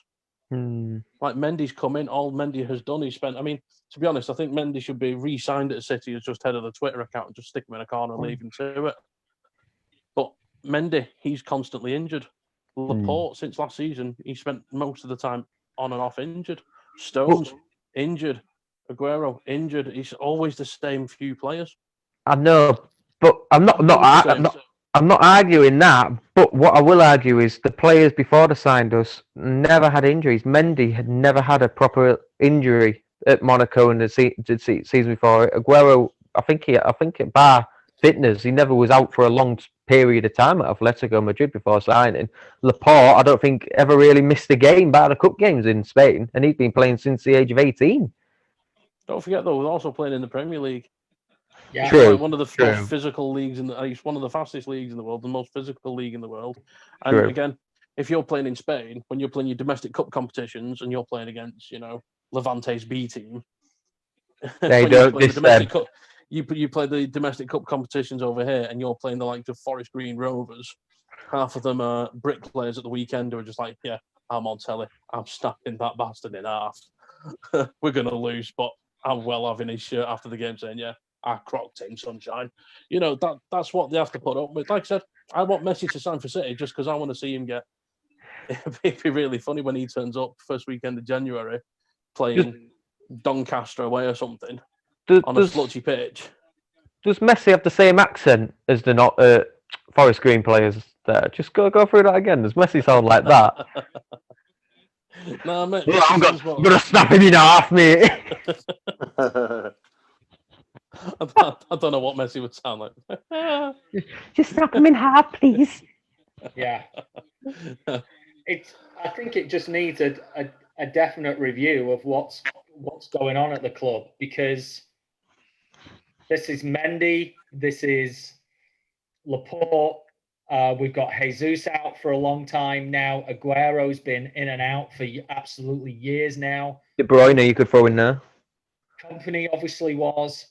Like, there's something inherently wrong at that club where they can't get them back from injury. They're getting injured too readily. Like, you know, you're right about Mendy. What's maybe 20 games he's played in 3 seasons for City? Maybe 20. That's not. And how many of them consistent? Yeah, that was what, 50 million. He was touted as, you know, the world's best left back. Thought he was going to be, and then that was it. We've not seen him since. So what's happening behind the scenes there to get him back to the level where we need him to be? And he keeps breaking down every time we try and bring him back. And I'm kind of with Laney that I see the same thing happening to Laporte. That they keep bringing him. No, Dan, they keep bringing him back, and then he keeps breaking down, and then you don't see him again. And not to the extent of Mendy, but something's wrong somewhere. And all I'm saying, and I think Toby's saying as well, is, do we just need to take a little bit of a closer look at what's going on there and have an external review, like have another physio come in from another club and just kind of take a look at, okay, no, we'd actually be doing it this way. Bloody hell, bring Paul Lake in. Not only does he love the club, he's a qualified physio. Pay Paul Lake 10 grand to go into the club for a week and review the whole physio situation and give a report on it. He would love to do that. Yeah. Do you think it might as well be with the lack of defence, we've had no defensive problems, bringing him back too soon, thinking, right, he's fit. Probably should leave it a bit longer, but, you know, we need him back in defence, bringing him back in too soon after an injury, do you reckon? Or out of desperation more than most? Yeah. Well, that could be said about Laporte, though, couldn't it? You know, we didn't really have anyone to cover for him, did we? So, no, you could argue that, definitely. When the best players are out, you want them back as quick as you can. From the manager's point of view, though, you've also got a duty of care to those players. You know. But how much is that as well, Lee? Is that those players saying, "Yeah, I'm fit." Saying, "Yeah, I'm fit. Yeah, I'm ready to go. Yeah, you like put me on, boss. I'm ready." Because you know, I'm sure it's true that every player wants to play at 3:00 on a Saturday. You know, that's what they live for. That's what they're paid to do. And when their name's not on the team sheet, like, for fuck's sake, you know, I've been training all week and I don't get to play. I wonder how much that comes into it of any player at any club turning around to the boss when they're coming back from an injury saying, you know, because they're so scared of losing the spot to someone else. No, I'm fine. You know, play me. I'll be good. Just to say, we've got a free kick on the edge of the area here, right in the centre. I hope it's not Mahrez. And there's no substitutions yet, right? Apparently, Foden and Torres are set to come on. Look at and I think we scored. Who took it? It's the Sandman himself, Ilkay Gundogan. Joking. Then again, his free kick at Brighton a couple of years ago. And it was Mahrez he was discussing with. Actually, God bless Ilkay Gundogan.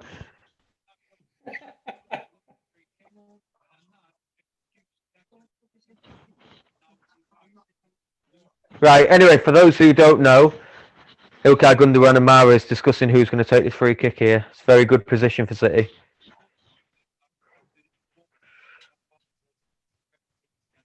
Jesus, how slow is my live here? Still discussing. So yeah, Ilkay Gundogan obviously steps up, right-footed, over the wall. Oh, what a beautiful free kick that was as well. Over the wall to the goalkeeper's right, about halfway up from the goal. Keeper won't get in there at all. That was a beautiful free kick. Yeah, so At height and dip perfectly. Christophons, who is a regular fan of ours, said, yeah, knee injuries, ACL are death for PL players. It's too much, to stop and rotation movements for the ligaments in the knees to handle. Look at the list who get serious injuries. I mean, you are right. It is true. That's why Paul Lake was never able to come back and play for the club because, back in the 90s, they didn't even know how to fix that.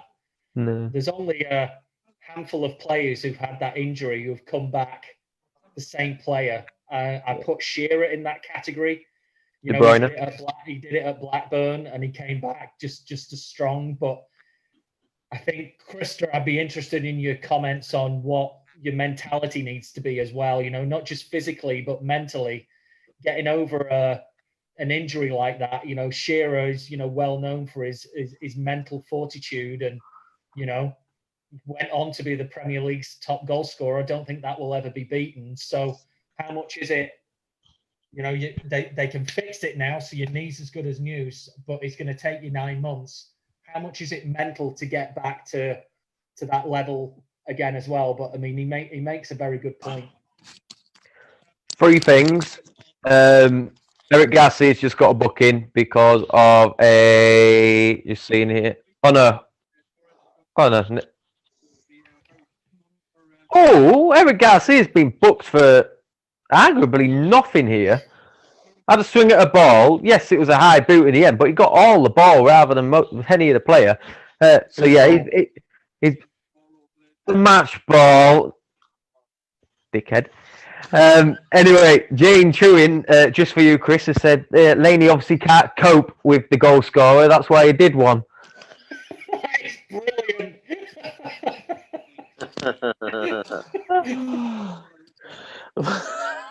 Go on, deny that. She's right, isn't she?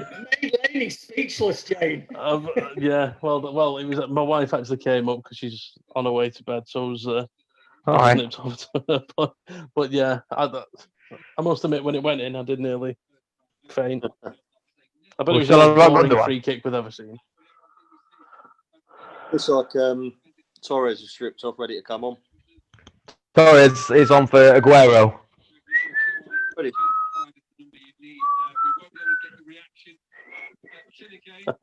He said he was stripping off, so I was like, Oh, for God's sake, man. Kit,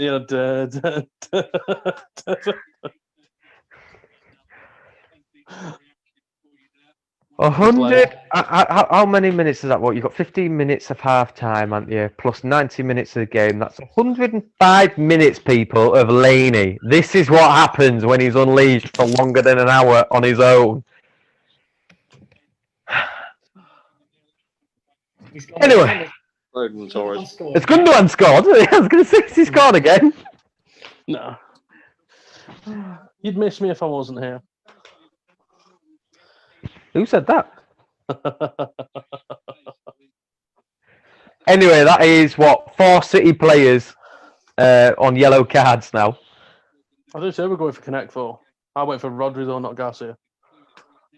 Garcia is probably more of a better Connect 4 though. He probably won the game by now. Oh yeah. Like I say, though, Rodri's got to do so. I've not. Well, then again, Sterling as well. I've not really heard much of Sterling today. Foden's on as well. Should I have said? Oh, Rodri's tactical foul, and he's not been booked. Some of the yellow cards that have been given this game, if that was a tactical foul, and he's not been booked. This referee is so inconsistent. Fernandinho has taught Rodri very well. He knows how to get away with the foul. It'll pop up. I bet there was a cheeky grin. If the ball gets played infield here. Walker's just one possession back. I noticed before the foul. Walker, for me, has been City's best player today by a merry mile. Man of the match for City, big style. He's been brilliant. From the other games as of yet. My tip to win this, Bayern Munich. Should have been a yellow. Sorry, it should have been a yellow. Atletico Madrid 4-0. He smiled. Told you. I'll see. Was that Bayern a 4-0 up? 3-2, didn't I? Yeah, Bayern have beaten Atletico Madrid, the defensive powerhouse Atletico Madrid, 4-0. Sane's not on the score sheet, is he? He's not. No. Oh, thank God. Because he's injured. He's done his knee again. Joking. You did know that, didn't you? Zane did his knee again. Like, I don't think it's not an ACL, but he's out. He's out injured. Can I just say, I thought he was a croc player, so we should told him. I did say that. He's like, see, I'm doing my One to Blue series. Adam Johnson's quite rightly not in it, but I don't know whether I should put Sane in or not. Somebody asked me that, by the way. Well, yeah, I said One to Blue. Out of the blue, I think this person was taking a mick. Is Adam Johnson going to be in there? Ched Evans? Ched Evans was exonerated, though. Stop. Exactly. Innocent. Yeah, I agree with Dave. And, going off the game here. Although he was exonerated. He was completely. Such a shame, because I'd tell you what, I've never seen a penalty taken any better than what Ched Evans took against FC Midtjylland in the Europa League. He stepped up and took the first penalty in the shootout. Absolutely smashed it home. Top corner. They are losing 3-0 to Atalanta right now, just so you know. Who's that? FC Midtjylland. Oh. He's 3. He's going to get it again. Torres. Oh, get in! Good lad. I said 4-1. Come on, City. I'll tell you what, I know I didn't get the right scorers, but if it stays 3-1, I'm still going to be pissed off. I need to start putting bets on these games. You really do. You know what's even more worrying? Rather than the fact that I'm losing money, it's actually more worrying that I'm right. And that's not good news for anybody.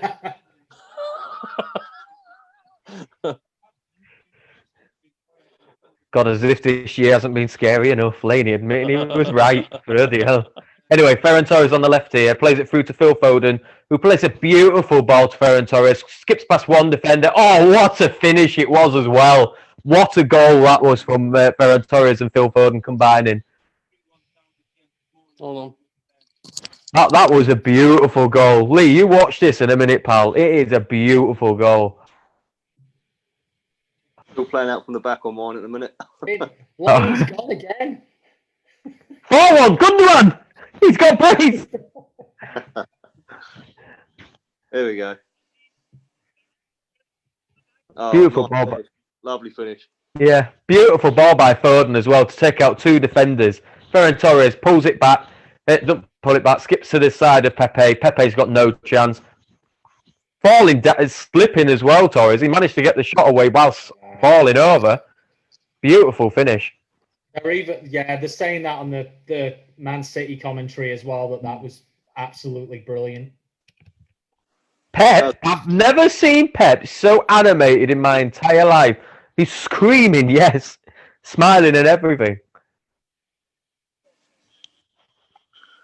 Had a touch of David Silver about the link-up play to that. It did, absolutely. Perfect example of how to explain that, Dave. Please hit the nail on the head there. Beautiful, beautiful goal. And both players 20 years old age. What did we say at half time? Bring on Foden and Torres and look what happens.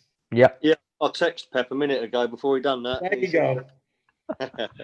Oh, at least he's messaging and listening to you. He hasn't returned my phone calls in weeks.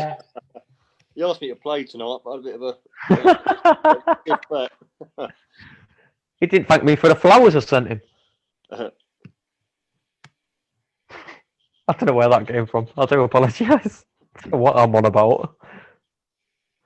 I'd still say Walker, man of the match so far for City. With 16 minutes to play, he's been the only consistent player today. Yeah, so Tom Brunt has been in touch as well, and he said the same thing as well, that he thinks that Walker's been there at best. Incredible. Yeah. Coming off the back of a really, really top jaw Arsenal performance as well, Walker. It's nice to see because he started this season off quite poor compared to how he was last year. Gundogan scored again, Chris. Can you hear us? Did you miss me? 4-1. Gundogan scored again. Fucking bullshit.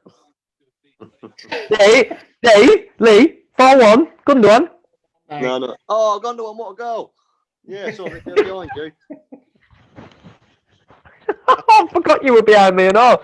There's me flagging it away like, oh, Lee, you've ruined it. Oh, another one of their players is down. Let's have a look. I was going to say who's down injured. Oh, no. Phil did stand on his foot. That's quite painful on the top of his foot. Oh, good. It's something we don't have anymore in our team. It's nice to see a bit of shithousery every now and then. It's refreshing, isn't it? Yeah. That's well, De Jong was good, weren't it? A quick. Yeah. I was always told as well, there's nothing cheers me up better than seeing some other poor bugger in pain.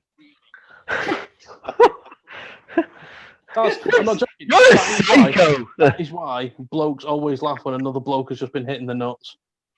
When a bloke goes down hitting the balls, we all laugh, and it's because it's like, yeah, thank God that's not me. Yeah, that's very true. Do you ever find that in life, though? The things you find the funniest is when somebody else is suffering, just in general. Oh, yeah. It's human nature. It's like, Someone falls that's down not the me. stairs. Hilarious. Yeah. That's why we started watching You've Been Framed. People loved it. Look at somebody else's misery. Happy days. They should bring that back. Exactly. I must Things admit, can it always was, be worse. it was the other way around with us a few weeks back. The old boy ran into a tree. And, oh, you're right. Oh, she was pissing herself. She was. It was brilliant. Like, you heartless cow. That's our little boy. But if it's a bloke. Yeah. Right. At the end of the day, it's different if it's if it's like, okay, he's been stamped on, but that's it. He's going to lose his foot, or he's cut an artery. He's going to die. That's a bit different. You're just sick if you laugh then. But if it's just pain, laugh all day. He'll only laugh for 3 minutes if that happens, but anything less than that's all right. Yeah. Was it South Park that said, if it's something serious, it has to be 23 and a third years before it's funny. Right, I'm going to share this picture with you guys. I don't know what the hell Tom Brunt is sending me here. Yeah. Are you seeing that it's- Gundogan? What the fuck? It's like David Williams.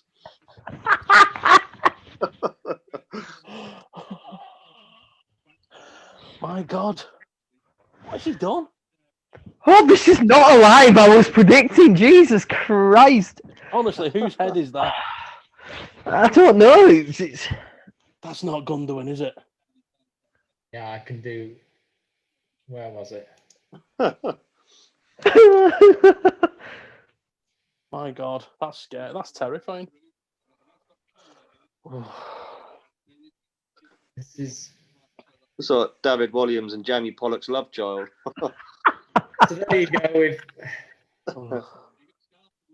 those who maybe can't see it, that's it, right there.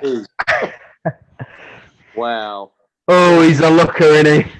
Turkey's entry to the Eurovision Song Contest. That's impressive. Whew. You saw that, all I could think of is just like, yeah, I'll have a kebab and chips. It's like the people, I've worked with people who like, look, there's a guy, he's probably on here actually, called Muratib. He's one of the followers, and he almost looks like that as well. Top bloke. I backtrack now. If anything, though, it's quite a good thing because it looks like he's beefed up. It looks like he's got a bit of muscle about him. He always looked like a scrawny, wet weekend. At least maybe now Gundogan's just that beefy midfielder that we need. That's his new role. Couple more pizzas, he'll be there looking at that photo. Peekaboo. I'm sweating. I'll tell you what, Dave and Lee, I've got to say, I joined Dan Fielden's follow-on commentary tonight because I was under the impression he was very professional. He was a really good commentary. All he's done is laugh and hide. I did as well. You know, I'm actually crying. Look. I thought he was walking us through the game step by step. Yeah. It's been a class between Man City, a porno, and a Turkish delight. A Cadbury's Turkish delight, no doubt. Oh, seriously, I'm checking them off. I can't breathe. Oh, Oh dear. oh.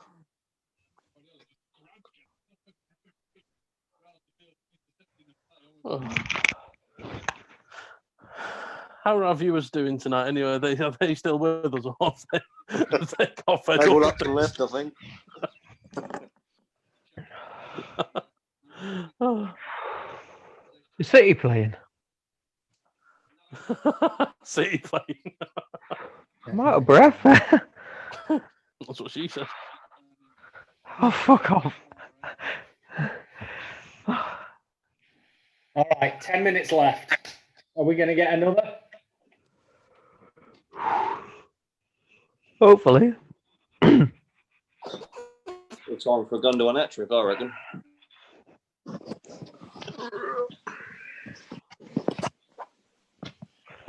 Oh, Right, I'm going to be a professional match commentator for the last 10 minutes. Okay, we're all ears, oh, Dan. there we go. There we go. Can you still see me? Tommy? No. Right, anyway. So, 3-1, 81st minute. Ball lofted forward by City, won by the Porto defence. And now they come on attack under pressure from Ferran Torres. Torres all over him here. Sterling picks up the loose ball. City on the break here. Sterling through the centre. 5-on-4 here. Ferran Torres. Mahrez. No, it wasn't. It was bloody Mahrez. Greedy bastard having a shot straight at the goalkeeper over the bar. The day that guy learns to be a team player is the day we win games 7 or 8-0. Honest to God. 1-on-1 with the goalkeeper. Oh, well, actually, no. He was entitled to have a shot there. Post. Who What? was that? Pepe and Sterling having a little scrap on the edge of the area, and someone's just had a shot and hit the post. Pepe and Sterling, the most unlikely Rodri. duo. Oh, Fernandinho's coming on. Right, I'm not being funny. Why is Fernandinho coming on now? The game is Sure. fairly much, you know, it's 3-1. We're fairly comfortable. All that You've got does is Doyle. You've got Doyle needing experience. You've got Stones needing confidence and a game time. Why bring Fernandinho on? But yeah, here's the Sterling thing now. He's in the looking for a penalty red box. card now. Yeah. Oh, yeah.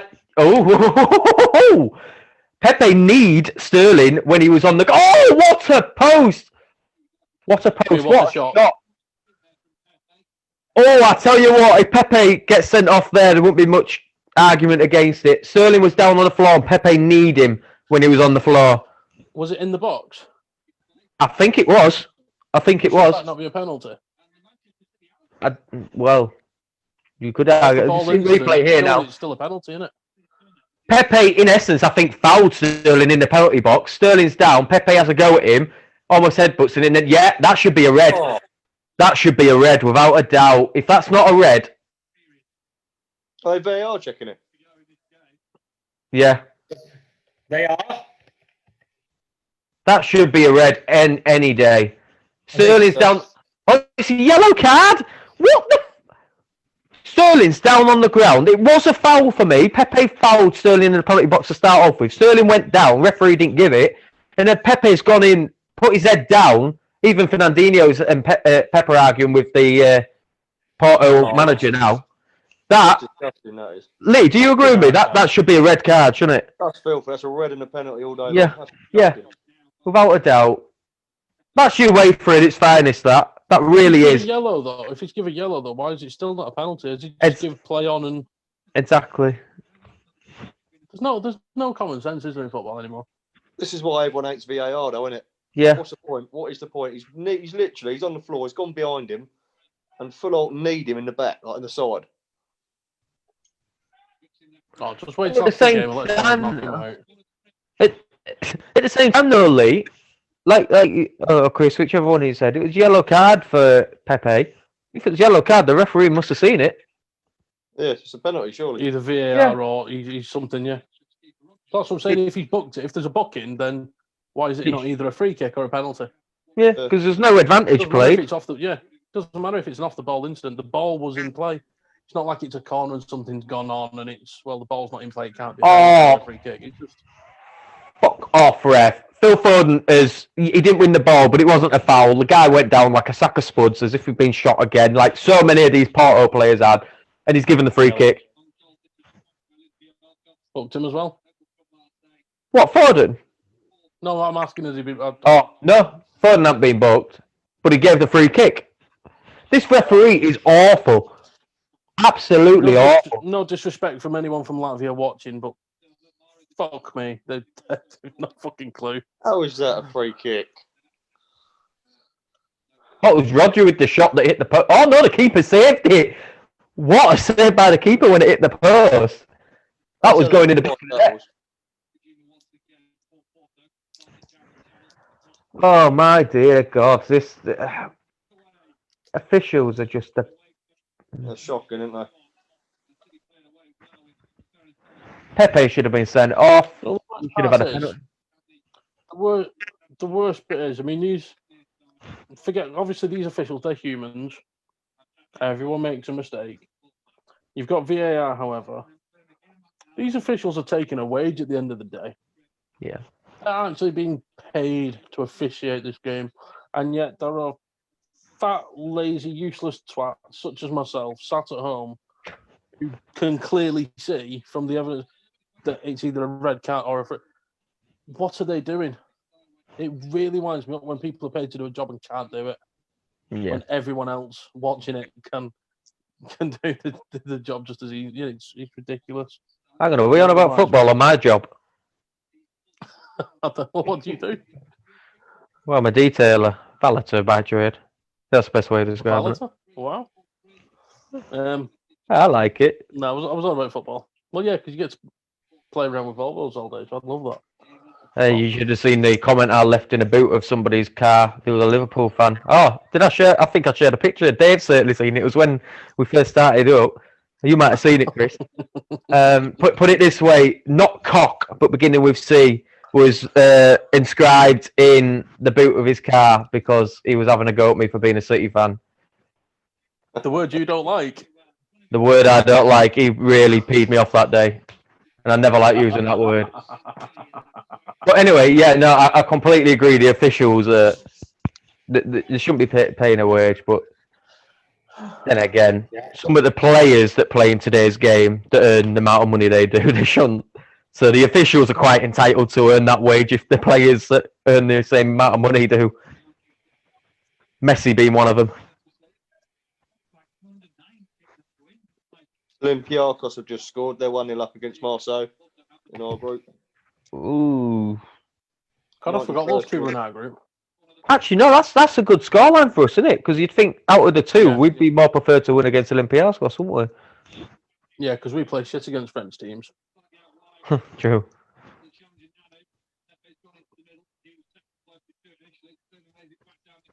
Mönchengladbach went 2-1 up against Inter Milan in the 84th minute. They've just equalised. Yeah. Did you hear Real Madrid's game? 3-0 up at half time, 3-2 91st minute. Real Madrid score in the 91st minute to make it 3-3. Goal ruled for offside. Brilliant. Couldn't happen to a better team. Hey? Really don't like Real Madrid. Don't like him. Such a shame the Dippers are winning. It could have been a brilliant night, couldn't it? Yeah, it's not over yet. Sterling on the attack on the left wing. They didn't even score, Lee. It was an own goal. Yes, it was, yeah. Yeah. Oh, Ferran Torres. Oh, I think that'll be checked by VAR. Ferran Torres on the ground, kicked out at the player. Like literally kicked out, clear view, kicked out. If I don't think VAR are looking at it, actually. I think he's got away with that. Nothing's being looked at. You know, if they did, no contact, guaranteed that's a red. Yeah. Even though Have you seen it, Lee? not yet, no. Honestly, watch on the left wing. Sterling will break away on the left wing. That he's a very lucky boy. There's a swipe there, weren't there? Yeah, very lucky boy. He was just gone in the book for us, then I missed that. Fernandinho, I think, by the look of it. He's joking, he's only just come on. 3 minutes of added time, 3-1 up. I mean, we definitely should win this. If we don't, then bloody hell. But Yeah, Fernandinho, confirmed, yellow card. oh God, I don't know what to make of this game. I really don't. It's been boring, hasn't it? well, I'll tell you yeah. what's strange, because the refs don't There's been a bit of beef in it last 20 minutes, but we've comfortably won. Yeah. That's what I it is. think- I mean, normally, when the ref tries to do, well, when the refs normally perform like they are tonight, we normally lose by a goal or two, don't we? But yeah. The referee has been atrocious. He really has been awful. You're angry at the ref's decisions, but at the same time, because it don't matter, it's kind of like, let him have his. almost feels like the referees ruined the flow of the game as well. There's been so many bookings and Yeah. fouls and niggles and stuff. It's like the game hasn't flowed. It's been, apart from the goal. I mean, yes, we're 3-1 up, but apart from the goals, there's not been much to get excited about. You know, I've seen 0-0s that have been more entertaining than this. Yeah. Thing is, though, the players have been a bit lackluster there. I mean, Bernardo Silva made a beautiful run on the right wing there and pulled it back to Ferran Torres. Ferran Torres' first touch took it way beyond him and he just lost control of the ball. So, Dino's down injured, holding his thigh. He's down, he's out, he's injured. What did I say? Bring him on, just risks an injury. There you have it. And that is a key injury, you know. I said 1 minute and 20. Yeah. 1 minute and 20 seconds to put. Yeah, he's injured. He's in pain. Folks. He's been sat there all night, hasn't he? He's like, what's he done? He's cold. Yeah. Again, it makes this game even more weird now because, yes, it's a 3-1 win, but there's been so many problems. The officials have been poor, and now we've got an injury to deal with on top of that. I honestly don't know how to sum up this game. Like old people fucking. Oh, for God's sake, lady, just what? No, he's like, he's one of them. The outcome's great, but at the end of the day, it's still, he's just not entertaining. Yeah, he's wrong. Yeah. No offense to any old people watching, like, but we could have used a better analogy then. You're the analogy master. You could have used one that made a bit more sense. Hang on, I thought we've already made our 3 substitutes. John Stones is coming on. They're allowed 5 in Europa League. Oh, yeah. Oh, right. Oh. Champions League and Europa League, you're allowed 5. That's why everyone's kicked off with the FA, not doing it. Everyone else in Europe are allowing 5 subs. But again, you've got Doyle, you've got Stones. Give them some game time, for God's sake. And he's not doing. You've got you whinge about there's so many games and we can't have all these players playing because there's so much. But then you're not using all the subs available to you. So shut the fuck up, Pep. You're talking crap. You know, you can't whinge about one thing and then not do something about it when you've got the chance. It's just. I'll tell you what, I think Dino might be out for a while here. He's actually really upset. Oh, we got boo-boo. Yeah, he don't look good at all, does he? Get some deep heat on it. Magic sponge. Yeah, whatever happened to that magic spray? You see all the freezing spray they put on now, but I'm sure they used to just pretend to spray some on the leg and are like, "Oh, we've healed his broken in half leg," you know. It's called Jesus juice. Don't, Laney, don't. No, it's game's over. But that's another bet I've not put on. If I'd have put some money Oh, on you these did, didn't games, you? You if I'd said have put 3-1. money on these games with the He correct went score, 3-1 with them to score first. He nailed it. I'm so fucking poor. I can't afford to put money on bets.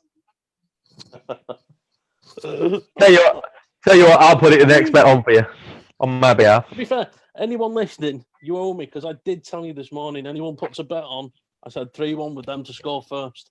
So if anybody paid attention, you're welcome. But yeah, full time, 3-1 winners on the night. What do you reckon, the Blues? That was, yeah. Interesting. Bittersweet. Bittersweet. So yeah, Fernandinho injured.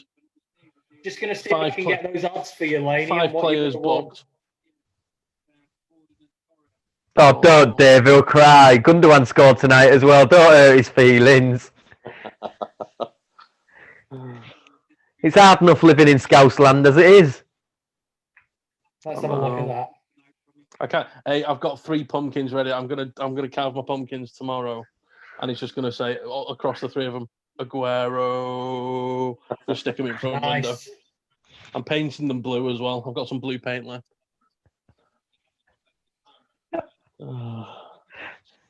Should put, I'm a victim of the place. Can I join your crew? Always the victims. Yeah. I work. I'm not one of you. Right, let's have a quick read through the comments before we disappear. Oh, I can't. If I have offended anybody tonight, please be aware that I do not represent the views of the Manchester Blue team. They are my own. Forward all complaints on a postcard to Old Trafford. Because I don't give a No, don't waste your paper there. Old Trafford's like Yorkshire. They've only just introduced running water. And even then, it's brown. Yeah, why is that? Oh, it's just a shit from the Trafford sewage plant. I meant here in York. I keep getting out the toilet, but I still don't know why it's brown. Anyway, Toby Lee's just brought up the old discussion we had about 45 minutes ago. We've just discussed this. New physio, question mark. Yeah. I think we do what I said. Like, I'm sure Paul Lake would have no problem going in there as a qualified physio. Yeah. And a passionate Blue. Just let him go in there and study it for a week and find out what's going on, because there's absolutely a problem going on. Yeah. Whether they're bringing them back too soon, whether that's the players saying, I'm ready to play when they're not. When we're doing these transfers, are we really looking into their medical history, their injury history in enough detail? There is something going on there that needs to be explored, in my opinion. Yeah. Well, it gets me why we send a lot of players over to Spain as well. It's like, I'm not being funny. Why are we sending players to Spain for treatment when, I mean, for instance, I used to work at Wrightington Hospital in theatre there. They've got some of the best consultants in the world. You know, I mean, I've seen people who've given up consultancies in other countries to come and be a registrar at Wrightington Hospital. It's one of the best orthopaedic hospitals anywhere. You know, and they have the surgeons who do ACL repairs. They do have the surgeons who do foot and ankle surgeries. Why are we sending players to bloody Spain? What's the point? There must be some direct link with it. Obviously, I know our staff. Yeah, it's backhanders with bloody Tixie and Ferran in it and all these little cronies. Sod that. We're not Barcelona, mate. You come to England, you use our fucking hospitals. I keep forgetting you don't like them. Oh. I'm not being funny. You see pictures of them and you can smell them. You know it's just Brute and Old Spice. That's all it is. You just get that aroma. It's like, oh. He's got his golf clubs in the boot. You know, he finishes signing contracts, pissing about, and then he goes to the driving range. And he doesn't take his fucking basket back either when he's finished with his balls. One of those. That's the type of people they are. You can see it a mile off. Oh. You finished. Anything else down on the comments? Anything else on the comments down?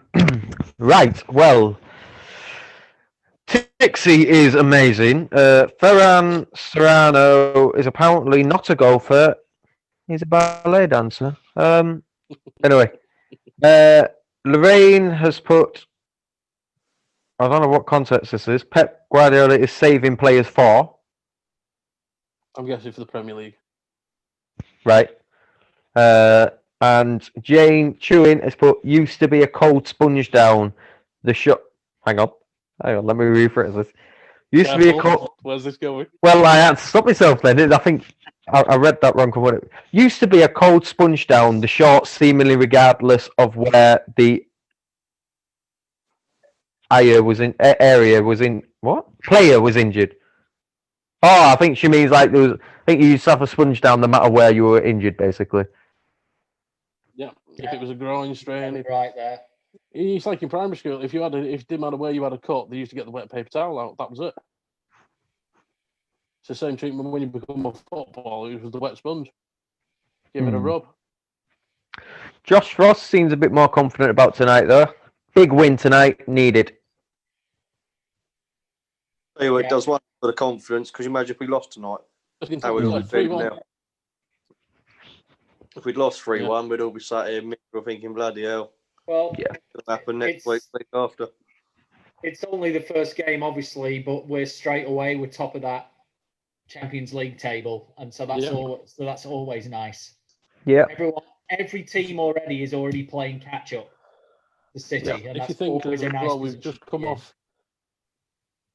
There was a worrying. I mean, we won 1-0, but there was issues against Arsenal, and yet we got a win. And yet tonight has been fairly mediocre and unentertaining from the most part of it, and yet we've come out 3-1 winners. Mm.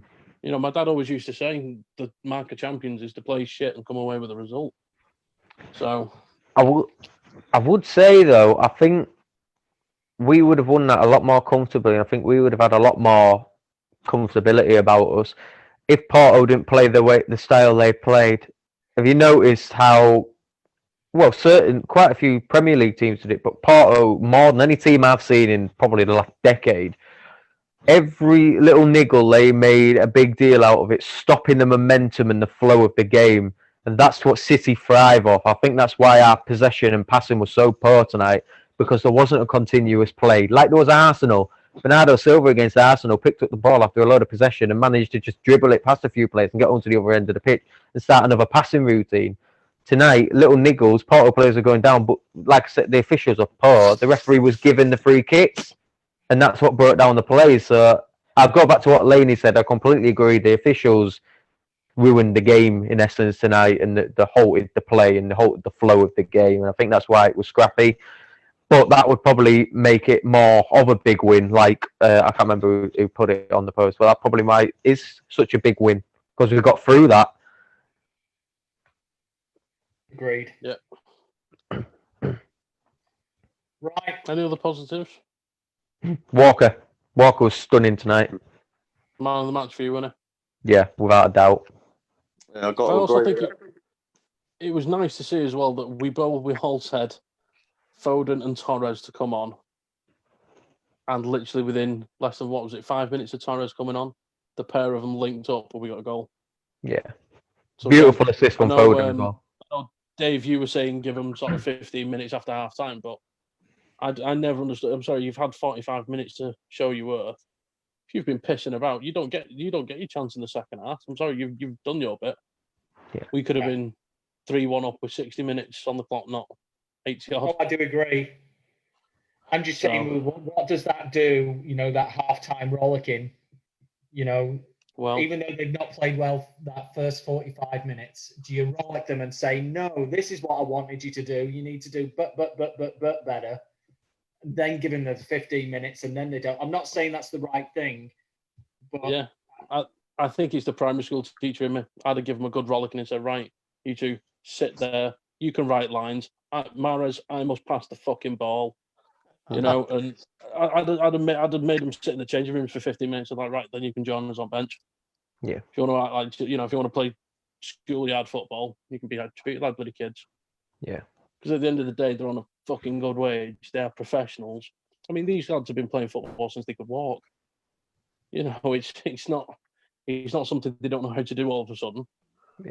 And I'm sorry, you're at Manchester City, so we should expect the best.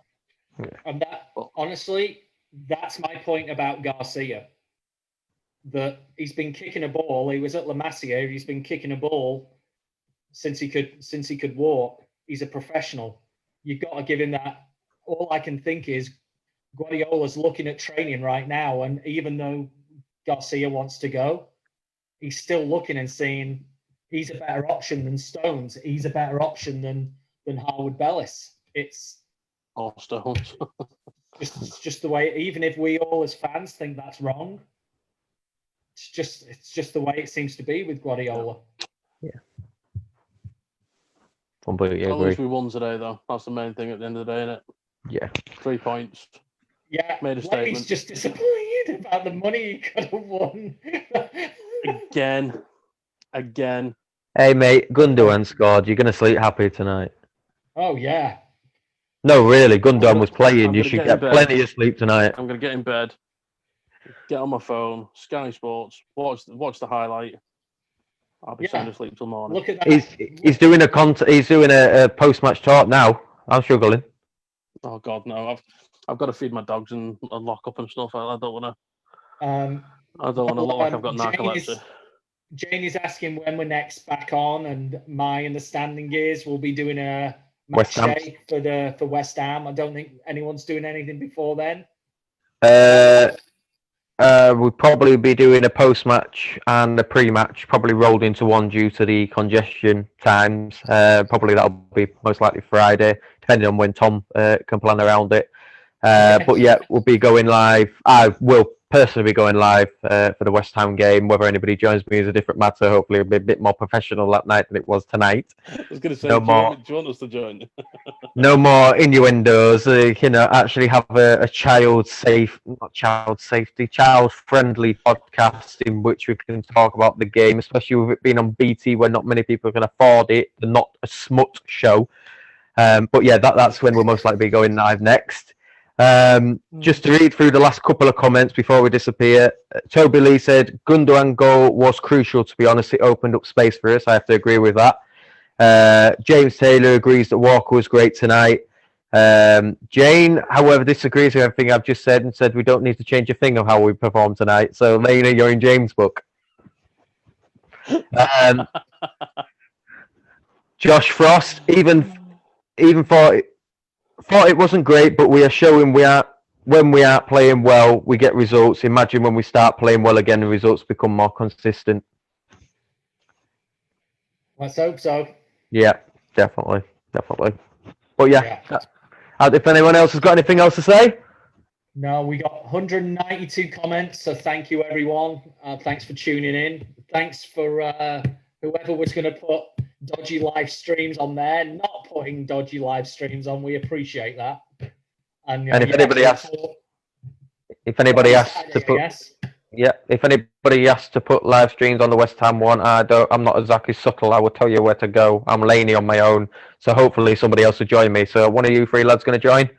I'll be there, mate. Cracking, right. I'll see if I get permission. If anyone incidentally wants betting tips for the West Ham game, if they want to message me directly, I'll be charging £1 per reveal. Because I need to make the money. Do a 20% commission, Laney, on... There you go. You'll earn more that way. And just £1 a month. I'm not greedy. And just £1 a month, you get to save a Laney. He gets the deal, the gamble that is Laney. If you subscribe for 12 months, you get a free calendar as well. You know, one of my sexy calendars. I was ending this on a high. Just not that high.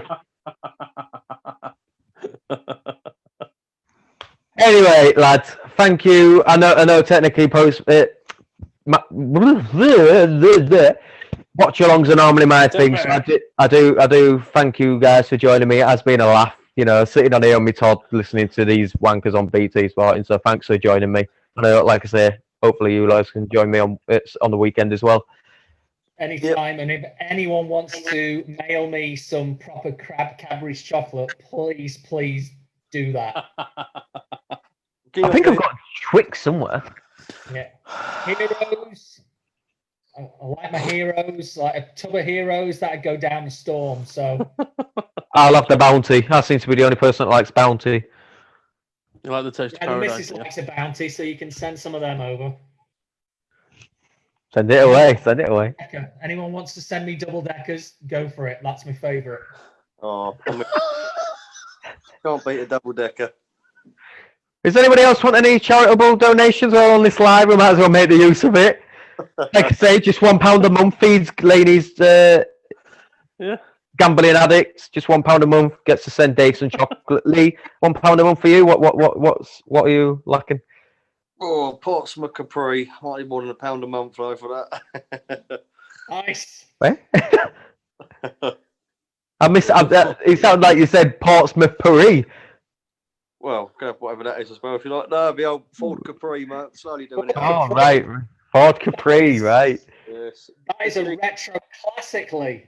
Oh, let me try and get a picture up for you. Look. Where is she? There it is. There's my camera. That's the wrong side. There she is. Look at that. Oh. Obviously, Please it's tell only. me you're going to paint that lime green with black stripes like Del Boy. I'd love to, but it's going city blue. There's only one colour for that. Cracking. Okay.